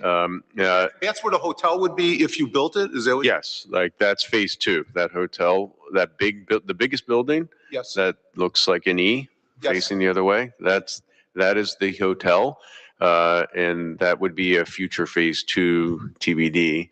Everything to the right of that, as you're looking at it, represents the spa facility. And so I'll go from the bottom of the larger buildings That's the up. 3 big ones. You don't have Yeah, the 3 big ones, those 2 that are touching each other. Yeah, those 2, they have our check-in, our retail. They have, and then the one to the left would have is our bathhouse, our main bathhouse with our locker rooms are downstairs, men's, women's, and gender neutral. And then we have massage that is up on the upper floors, all the massage therapy. All of the locker facilities are on the bottom floor because look, we don't want you spending time in buildings. We want you to get out of the building onto the site. So you walk right out onto the site. Once you're on the site, every circuit, there's 4 of them, those little buildings. What's a circuit? A circuit represents, like if you zoom in, see if you're looking at, go to the bistro at the top, see the smallest number 2 building, the top right? Yes. Okay, now go outside of that building and you see how that the sidewalk is circular. There's a gathering pool in the middle. And then those buildings that surround are either a sauna, a steam, and then a relax building. So they're all like affiliated. Yes, and so because the affiliation is that the hydrotherapy cycle is that you want to go from a hot environment, which is a sauna or steam, to a cold environment, like a cold plunge, right? To a relax. And a relax is typically a relax pool or an area where you can sit, a hammock, etc., or a fire pit. And so that's repeated across 4 circuits, and that represents everything you see on the outside. Thank you. Well, Now, I heard you mention that your closing time is 9 o'clock. that's correct. And what time do you typically open? We open at 10. So it'd be like 10 to 9? Yeah. Your hours. I can't speak for ops, but yeah, that is our standard hours, and I don't think we would be changing that here. We're not a late night business. You know, our 9 p.m. closing time is really to accommodate a lot of the locals, right? Because we do what's called a night soak. Our night soak is discounted once you get past, I think, 7 p.m. The last you can come for that 2-hour night soak. And it really helps the local community because you can end your day, relax, unwind, and it's significantly cheaper. And so that answers part of your other question, but that's a built-in discount. That's just. Okay, so what your neighbors are concerned with is we're going from basically a 9 to 5 office building to a nighttime extended hour social situation. And so here's the things that I'm interested in is lighting and noise and chemical odors. I don't know if that's a thing, and drainage, and I'll get into that. Now, maybe you can help me with this. Has there been an impact study completed? So in terms of the impact, their daily population is less than the office building is approved for. And they're committing to use dark sky principles, which is what is conforms to our ordinance. So from a lighting perspective, the village doesn't want to see spillover light, and they've committed to not have any spillover light. They've indicated they don't have amplified music. They don't have that kind of noise. They want quiet on the site. So part of the special use conditions that the village board will impose will be written into the ordinance, will be operating guidelines consistent with what they have said in their project narrative in terms of how they operate, that they don't have parties, that it's a quiet environment, that they don't have amplified music, anything That'll like be that. written into the. Yeah, oh yeah. So essentially you have people wandering around from hot saunas into plunge baths into relaxing pools. I don't, that's what you have on the site. That's what we're hoping for. Yeah. Well, the other thing I'll say is that is the thinnest guest head count point of our days, except on the weekend. Nighttime, is that what you're saying? Oh yeah. It thins out. You might have, I don't know, I have to get from ops, but you're not going to hear or see anything from that. After you eat your dinner, you're not going to notice us. Okay, so other than spa guests, what you mentioned, I believe, corporate and private events. So what is, I mean, I know this isn't going to be a big toga party that I'm going to be hearing in my backyard, but reassure me, please. Sure. Private events, this is new with Brownstone. So like, for example, we do some small corporate, but like our spas that were at Alyeska and at Kananaskis were designed as resort adjacent, and you have to buy out the entire spa if you want to do an event. And an event is you get to use the spa. It's not a party. There's no alcohol out. There's no catering. You get to use the spa. If it's catered indoors. You could have some outdoor food, but again, we talk about amplified music. That's counterculture to exactly what we do. So like, we're not doing that. We'll agree to that tonight. I mean, like that's the kind of, it's not a party environment. It's centered around businesses that want to provide a wellness experience for their employees and provide a social environment to quietly interact and get to know each other better. It's not the Christmas party, where people are drinking too much eggnog, if that's helpful. It does. It's hard to control who comes and what they do, is no matter what your intentions are. Yeah, there's no drinking out on any of the premises, and well, no. What I wanted to mention is the drinking that you can do is in the bistro. It's beer, wine, and we have signature cocktails. We closely monitor. I don't know. We closely monitor what happens inside of our bistro with alcohol. Our CEO is an ex-professional volleyball player and played for the Canadian national team. And he doesn't drink at all. Our team is like, our culture is not that, and our business is never going to be that. You're not putting up volleyball nets there? Let me just Nah, add- his kids play hockey now. They're elite hockey players. He's a hockey dad. Let me just add that in terms of alcohol, the special use would refer to the fact that they have to obtain a liquor license. You can't serve alcohol without a liquor license issued by the village. And liquor licenses come in categories and would have conditions attached to them in terms of, liquor licenses don't allow people to sell alcohol inside the bistro and then carry it outside. You'll see that kind of That's very prohibition. reassuring. Thank you. Yes. Thank you. Can you go back one slide to that little broader view? No, that's forward. One back.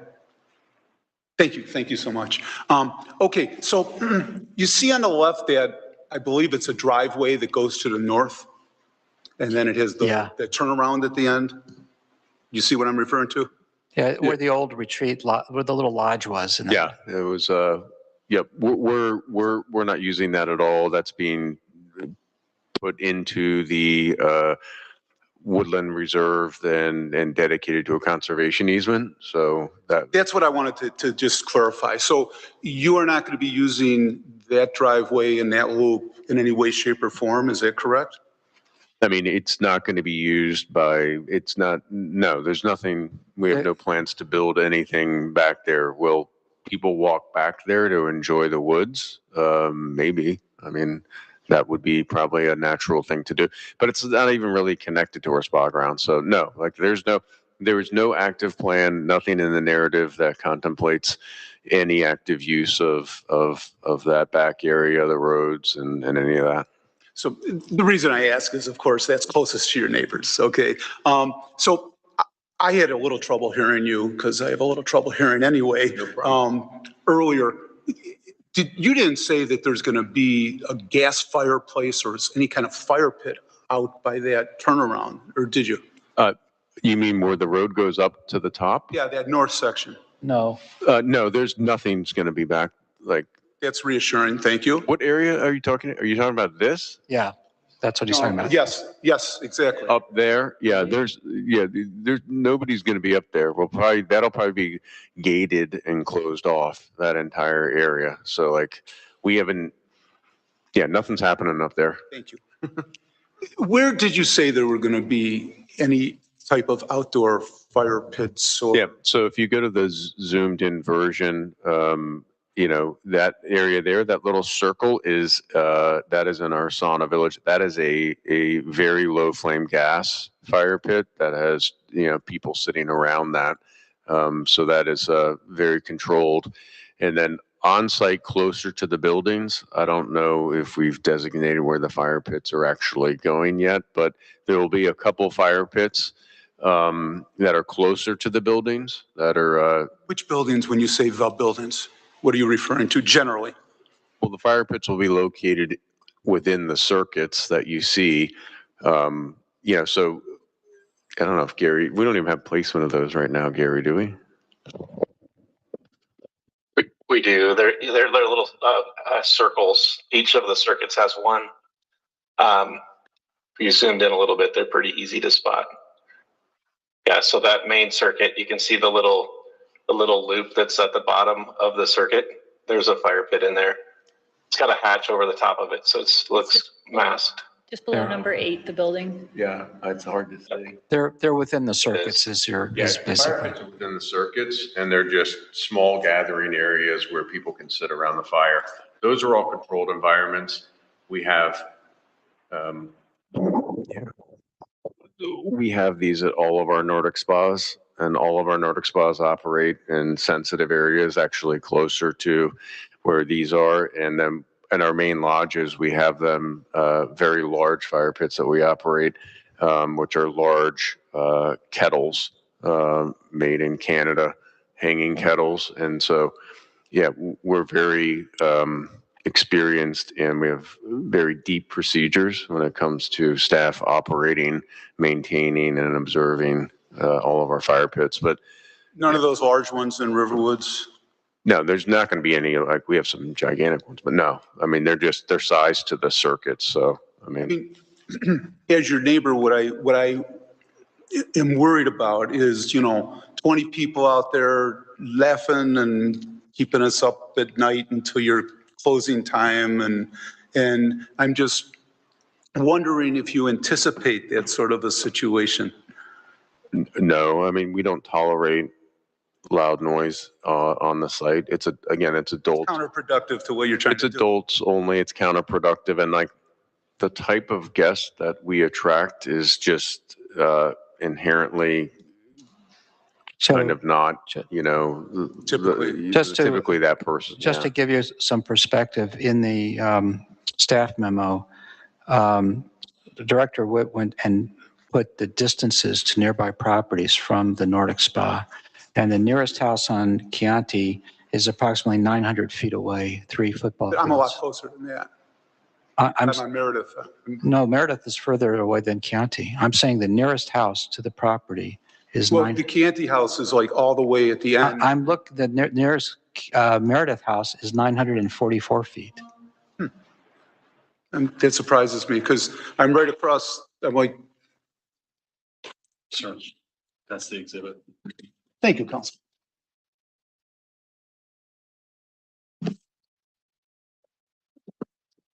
So it's got me at 866 feet. To the very north, to the very north of the property, not to this where these people are sitting in the circuits. But I mean, no, it's straight line. So sound travels, lights travels. But thank you for clarifying. I mean, it's a reasonable concern that people are not making noise and bothering you, but they're going to be that distance. I saw in one of the diagrams that there was some sort of a fence shown. I'm concerned with, particularly vehicle traffic, lights from the fires, straight line. Are you going to be putting fencing? Did I hear you say all the way around the property? Is that going to be solid, or I'm just thinking about blocking the light? Yeah, the light would not, it's all down lighting because we're using dark light principles. So that light's not going to be able to go that way. Lights I'm thinking of. But the headlights are blocked by the buildings. Like our main parking lot is blocked purposely by, those 2 main buildings, the big ones there. That parking lot's south, or it's in front of it. In terms of the fence question, it's perimeter fencing. It's chain link fence because we're encouraging the native growth to grow into the fence and be able to make it a natural barrier. We don't. Can we just clarify that the fence is not around the entire outside perimeter? It's around the circuits. Yeah, the circuit perimeter. It doesn't go to the edge of Chianti Road. Yeah. So, I find it a little disappointing because even though the buildings are there, due north of the parking lot is wide open, right?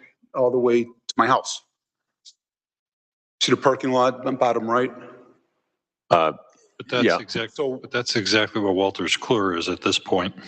Yes, but they're usually done at 5 o'clock. This is a different situation because of the lateness that they're open. But in the wintertime, it's dark at 5 o'clock and the light would be shining just as much. Well, okay, so for a half hour, an hour, but this is 4 hours every night. Do you notice headlights ever from Walters Kluwer? Actually, I think people tend to be quieter in a place where cell phones are banned when they're getting social. The minute I start hearing people being loud, it's their cell phones in their hands. And here I heard no cell phones allowed on the property, correct? There are no cell phones allowed, yes, outside in the circuits on the property. They bring them in, you have to leave them in your locker. We have locker attendants, and then we have attendants that are towel station attendants that are stationed at the door where people are walking out to the spa that are trained to look for cell phones and have them return. And we do not have pockets on the robes purposely so that they cannot put their cell phone. And they're they have to carry it in their hand or put it in their pants. And so it's well enforced and thought out. Let me just say this about the headlights. I think they will be blocked by the buildings. If you haven't noticed them from Walters Kluwer, that suggests that they would be. If you have, The easy fix is a small hedge at the height of the headlights. I'm worried about the winter where that hedge is and that. No, they make evergreen hedges. I think we can look at this, but even the angle at which the cars are parking, I don't know, we can look at it, but. I appreciate that. Yeah. I really do. Please, because I think I'm due north of that parking lot, and just given the extent, this is a different type of use of the property, because typically the office buildings, 5 o'clock, they clear out. And this is going to be into the night, and that's my concern. Thank you. Okay, so let me just kind of try to zip through some of the stuff. I have too many questions. Let's see, and I'm sure you guys probably already addressed this. You already mentioned the no uplighting, shielded fixtures. How about lighting curfews where the lights, you have all these buildings, you're closing at 9. Can the lights go off so that we're not just looking at all these lights in the winter, like even though no one's there, just 24 hours a day? Yeah, the building light, we turn off all the lights in the buildings. I don't know what security lighting is there, but it has the same requirements as any other lights on there. So it's, yeah, I'd have to check. Because there's a lot of structures there. Well, there's no lighting that stays on any of the spa buildings that are there. There might be some very low path lighting, or I'm not sure. I'll double check on the lighting. There's not I don't see where there would be any light after close that could possibly be visible to you where you are, but we can double check that and check the what lighting we have that stays on after 9 p.m. I really appreciate it. Lighting is important. It's likely, yes. Let me check on that for you. Yeah. Well, we got that up. Is there outdoor seating for the bistro or outdoor area? Is that what you're contemplating? Or? Yes, there's typically an outdoor patio that is part of the bistro. And do you know now, is it too preliminary, or do you know which side of the structure that would be on? North is up in that picture. The patio is typically right if you're coming out of the building going towards the gathering pool in front of you. The circuit? Yeah, see the pool in front of the building? And yeah, it would be directly on that, yeah, get right there. Okay, it would be somewhere on that side of the building. Yeah. Thanks for explaining that. Let's see. I noticed that the construction is going to be, just shy of a 1.5 year process from what you anticipate right now. And I'm just wondering, I'm going to be right next to your construction for 1.5 years, and I certainly understand you have to do construction.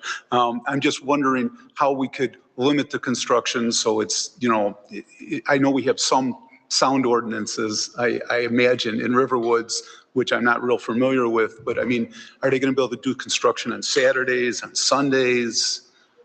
Does anyone? Construction hours are generally 7 to 7 Monday through Friday. They're restricted a little more on Saturday, and they're not permitted on Sunday. Thank you.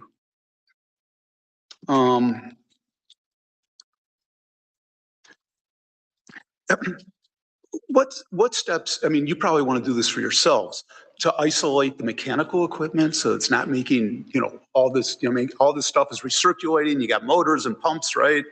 How do you keep the noise on that down? Yeah, that's all the mechanical's enclosed. Yeah, it's got a vent and it's in fencing, but none of that, Nick, do you want to go to the decibels of that? Well, let me just say, can I don't know the decibels of any of the equipment, but all of the pool mechanical equipment is inside a building. We will have some split units and air handlers outside, but our spa is essentially a silent spa. So any equipment we buy, it needs to be silent.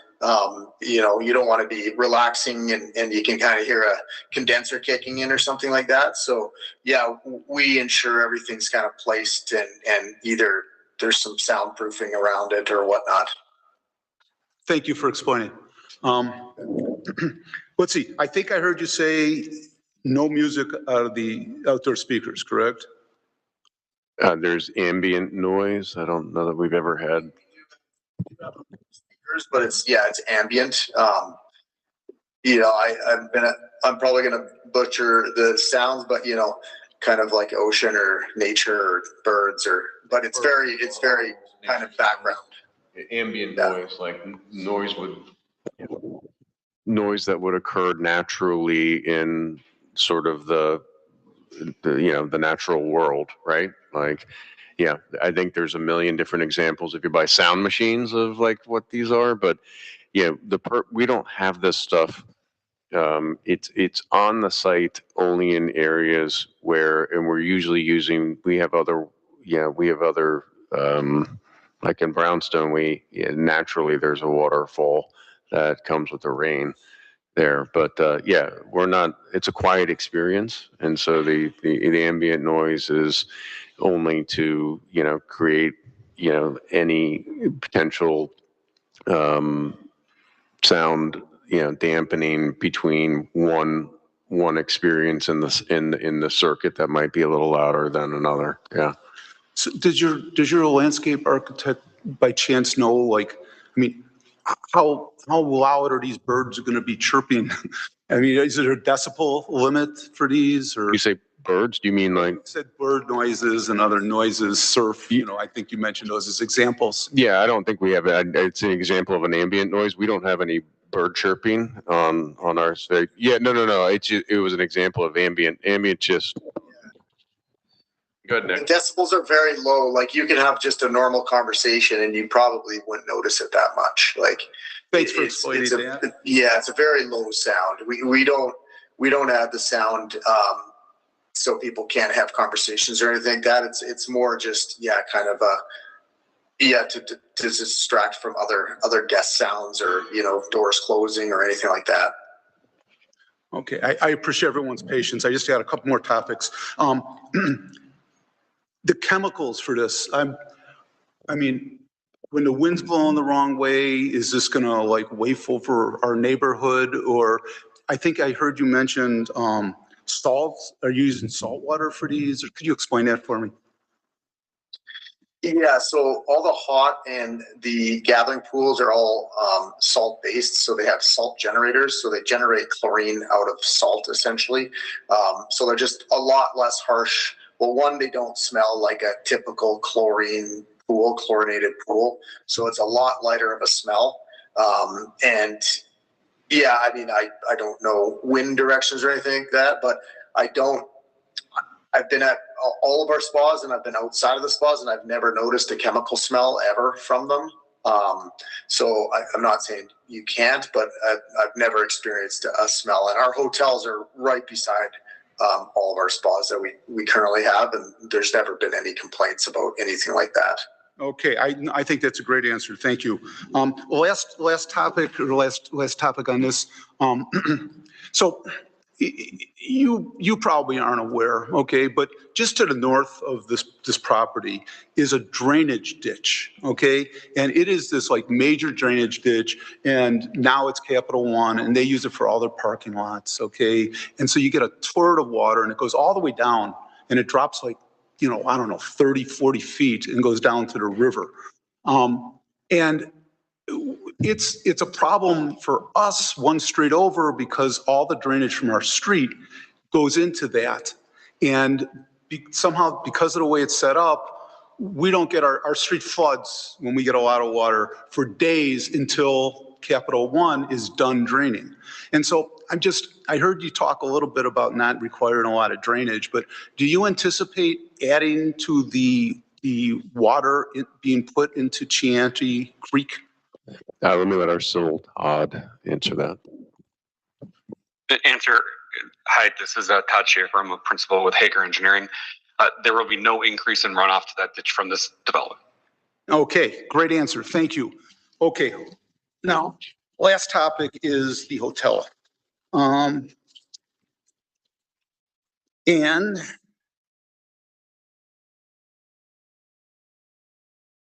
boy, I kind of going with that. I thought I saw something like up to a 300-person full-service restaurant. Is that just something you added? Is that what you said? The bistro could hold a number of people. So there's a bistro, is there a separate eating area? Or is it just only in the bistro? We have the bistro, and then in the main building, typically we have just like a little coffee station grab and go. So we were guessing at an upper limit of how many people could be seated between hotel dining, bistro dining, and main building dining, and just set an upper limit for the whole site. Okay, thank you. Now, these corporate and private events, I mean, are you going to be renting this out for like weddings and parties? No. They rent the whole spa and have a wedding there? Or? We've never had a request for a wedding in our spa, so I don't know that. I don't know the answer to that. I don't want to get you started on that route because. No, I mean, I think that the project narrative describes a typical and maximum daily population. I think the special use ordinance would impose that numerical limit. In other words, they're not looking to be 100%, as they just were saying they have 400 lockers, that their statistics indicate they're only 80% taken at peak hours or something like that. So I don't know. We'd have to have some discussion about this. There may be some, when people show up on a reserve basis, they just show up.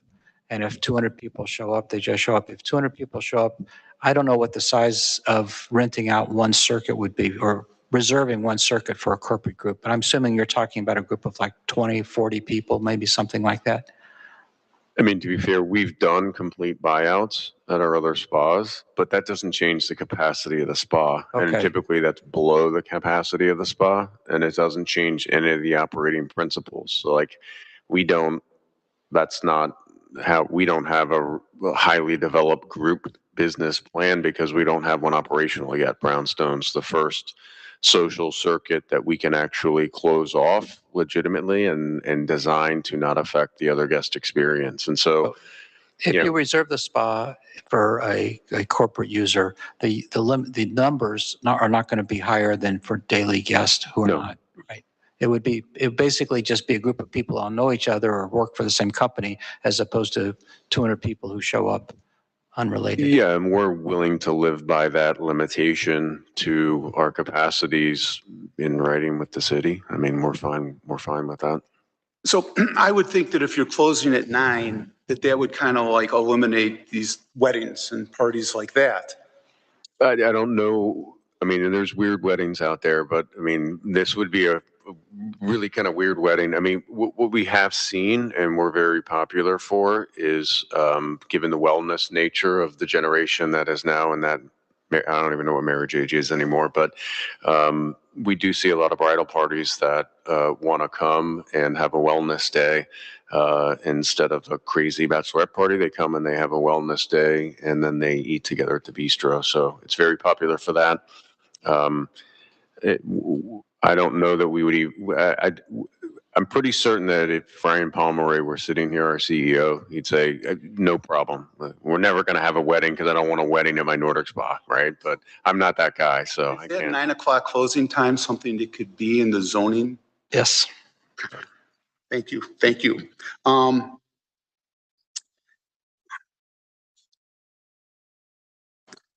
Okay, so 58 feet, 47 feet. This, either way, it's going to be something that towers over our neighborhood, okay? Especially what I worry about is, we have Capital One and they leave their lights on all night long. And luckily I'm not as close, but some of my neighbors are. And it's terrible because it's all the time. A hotel, you're not going to be able to tell your guests, hey, you have to turn out your lights. So I worry that it's going to be like a beacon.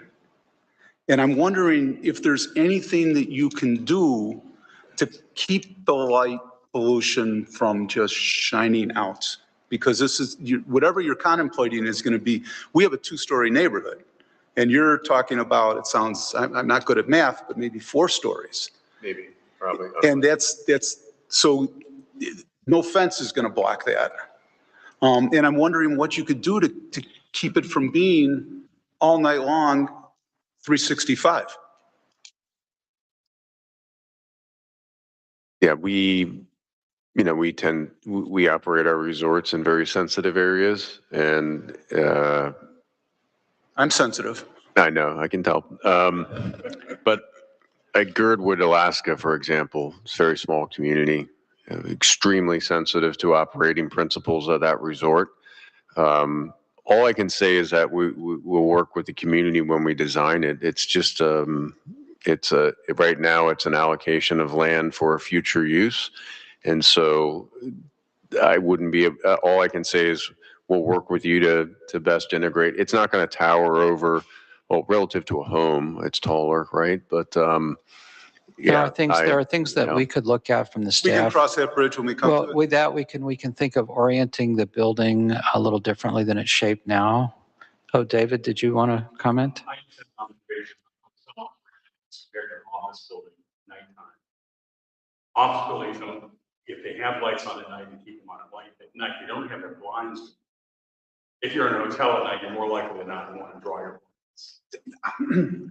Well, let me just say this. There are ways of orienting the building to reduce the glass that's facing towards any residential area. There are window coverings and shades that can be employed. And those are things we can study if they ever come into us for a... Does anyone know how tall the existing building is that's on the premises?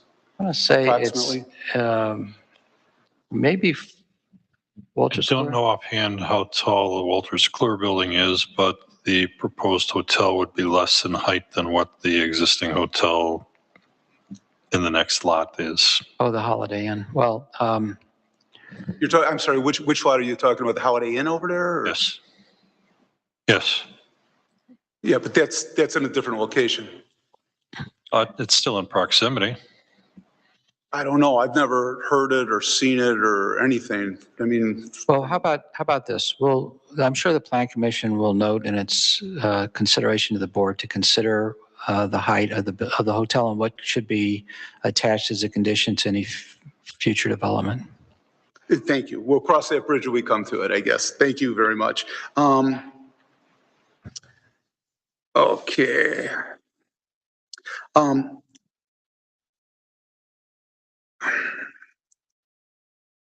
Okay, so once again, just the last comment on the hotel. This, instead of a 9-to-5 office building, it becomes a 24/7, 365 type thing. It's basically in our backyards, and that's why we're concerned. And I know that you mentioned the Colorado facility, and what I found online was that the neighbors there had similar concerns. Okay, I know you've worked with them, and you had somebody, Marcus Pachner, Pachner. He was your land use consultant, and he said the one thing that we have heard from the community is they want to have assurance that this cannot turn into something else. So in our land use application, we are specifically not allowing a future hotel to be developed. We are not allowing other uses that are not consistent with a Nordic spa. This might be a big ask, but is that something that you'd be willing to guarantee us as well? I mean, can you run this as a spa?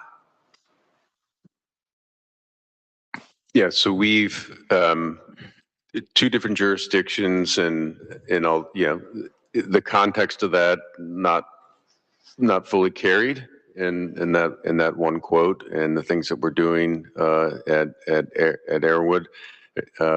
I mean, the short answer is, this site is well suited for a potential very boutique, high-end hotel down the road. Financially, you mean? Well, yeah, I mean, financially and to expand the spa experience. Like it becomes an overnight weekend package. It becomes an overnight package for it. And so, like I said throughout, like our intent is to build and operate the Nordic Spa. There is no immediate plan or strong desire to build that hotel. We have a pipeline of 7 spas that we're deploying to 2031 across the country. So it's just, frankly, you have a land basis here that is like multiple of that. And so there are economic realities to us being able to build a Nordic Spa here. And, the reality is we're looking to just create value in the land for a future use for us. And so I unfortunately I would not be able to give Can't you do that that. tonight? I can't do that tonight. I'm sorry. Hey, listen, we hope that you guys are very successful in this venture. Thank you. And thank everybody for their patience. Yeah. Thank you for your questions. Thank you very much.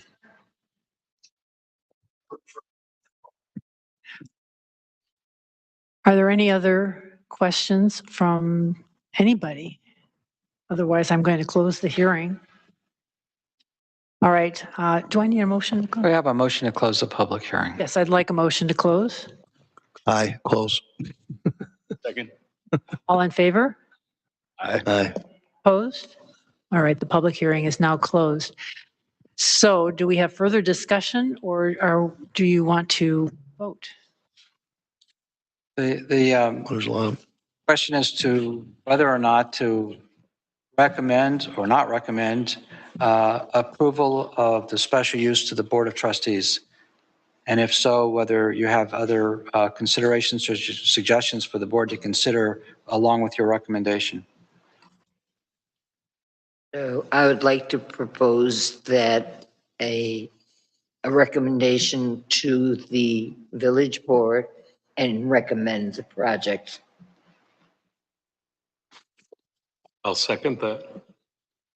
Are you supposed to ask for discussion first? Now we have discussion after a first and second. Okay. Yeah, recommend.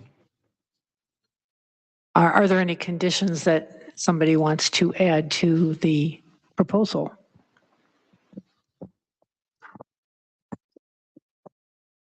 Don't hear any. Did you want to make a comment on discussion? Did you have, Tim? I thought you. No, Oh, no. I like it as is. Okay. Okay. Then we can, we'll need a roll call vote on the proposed motion. Commissioner Blaylock, Yes. Commissioner Brazard, Yes. Commissioner Dot, Yes, I'm in favor of it. Commissioner Graditor, Commissioner Rothbart, Yes. and Chairperson Brightclough. Yes. Motion passes. Congratulations. Thank you very much, everybody. It's been a pleasure working with staff and your entire team in the village. And thanks for coming out and asking your questions. We'll make sure to work with you as a neighbor. Thank you for the professionalism of your package. It was very nice. Very well done. All right. Moving on. No unfinished business. Oh, did you have something? No. I'm just waving people. goodbye. Sorry. Okay.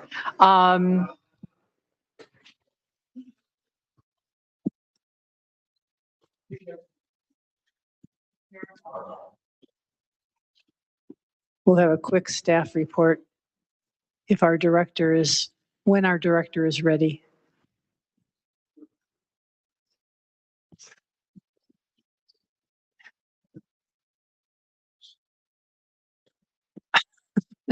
Oh, okay. That's all right. Yes, I think we're going to pass, and I don't have any comments. So I'll entertain a motion to adjourn. Move we adjourn. Do I hear a second? Second. All in favor? Aye. Any opposed? Good night, everybody. Thank you very much.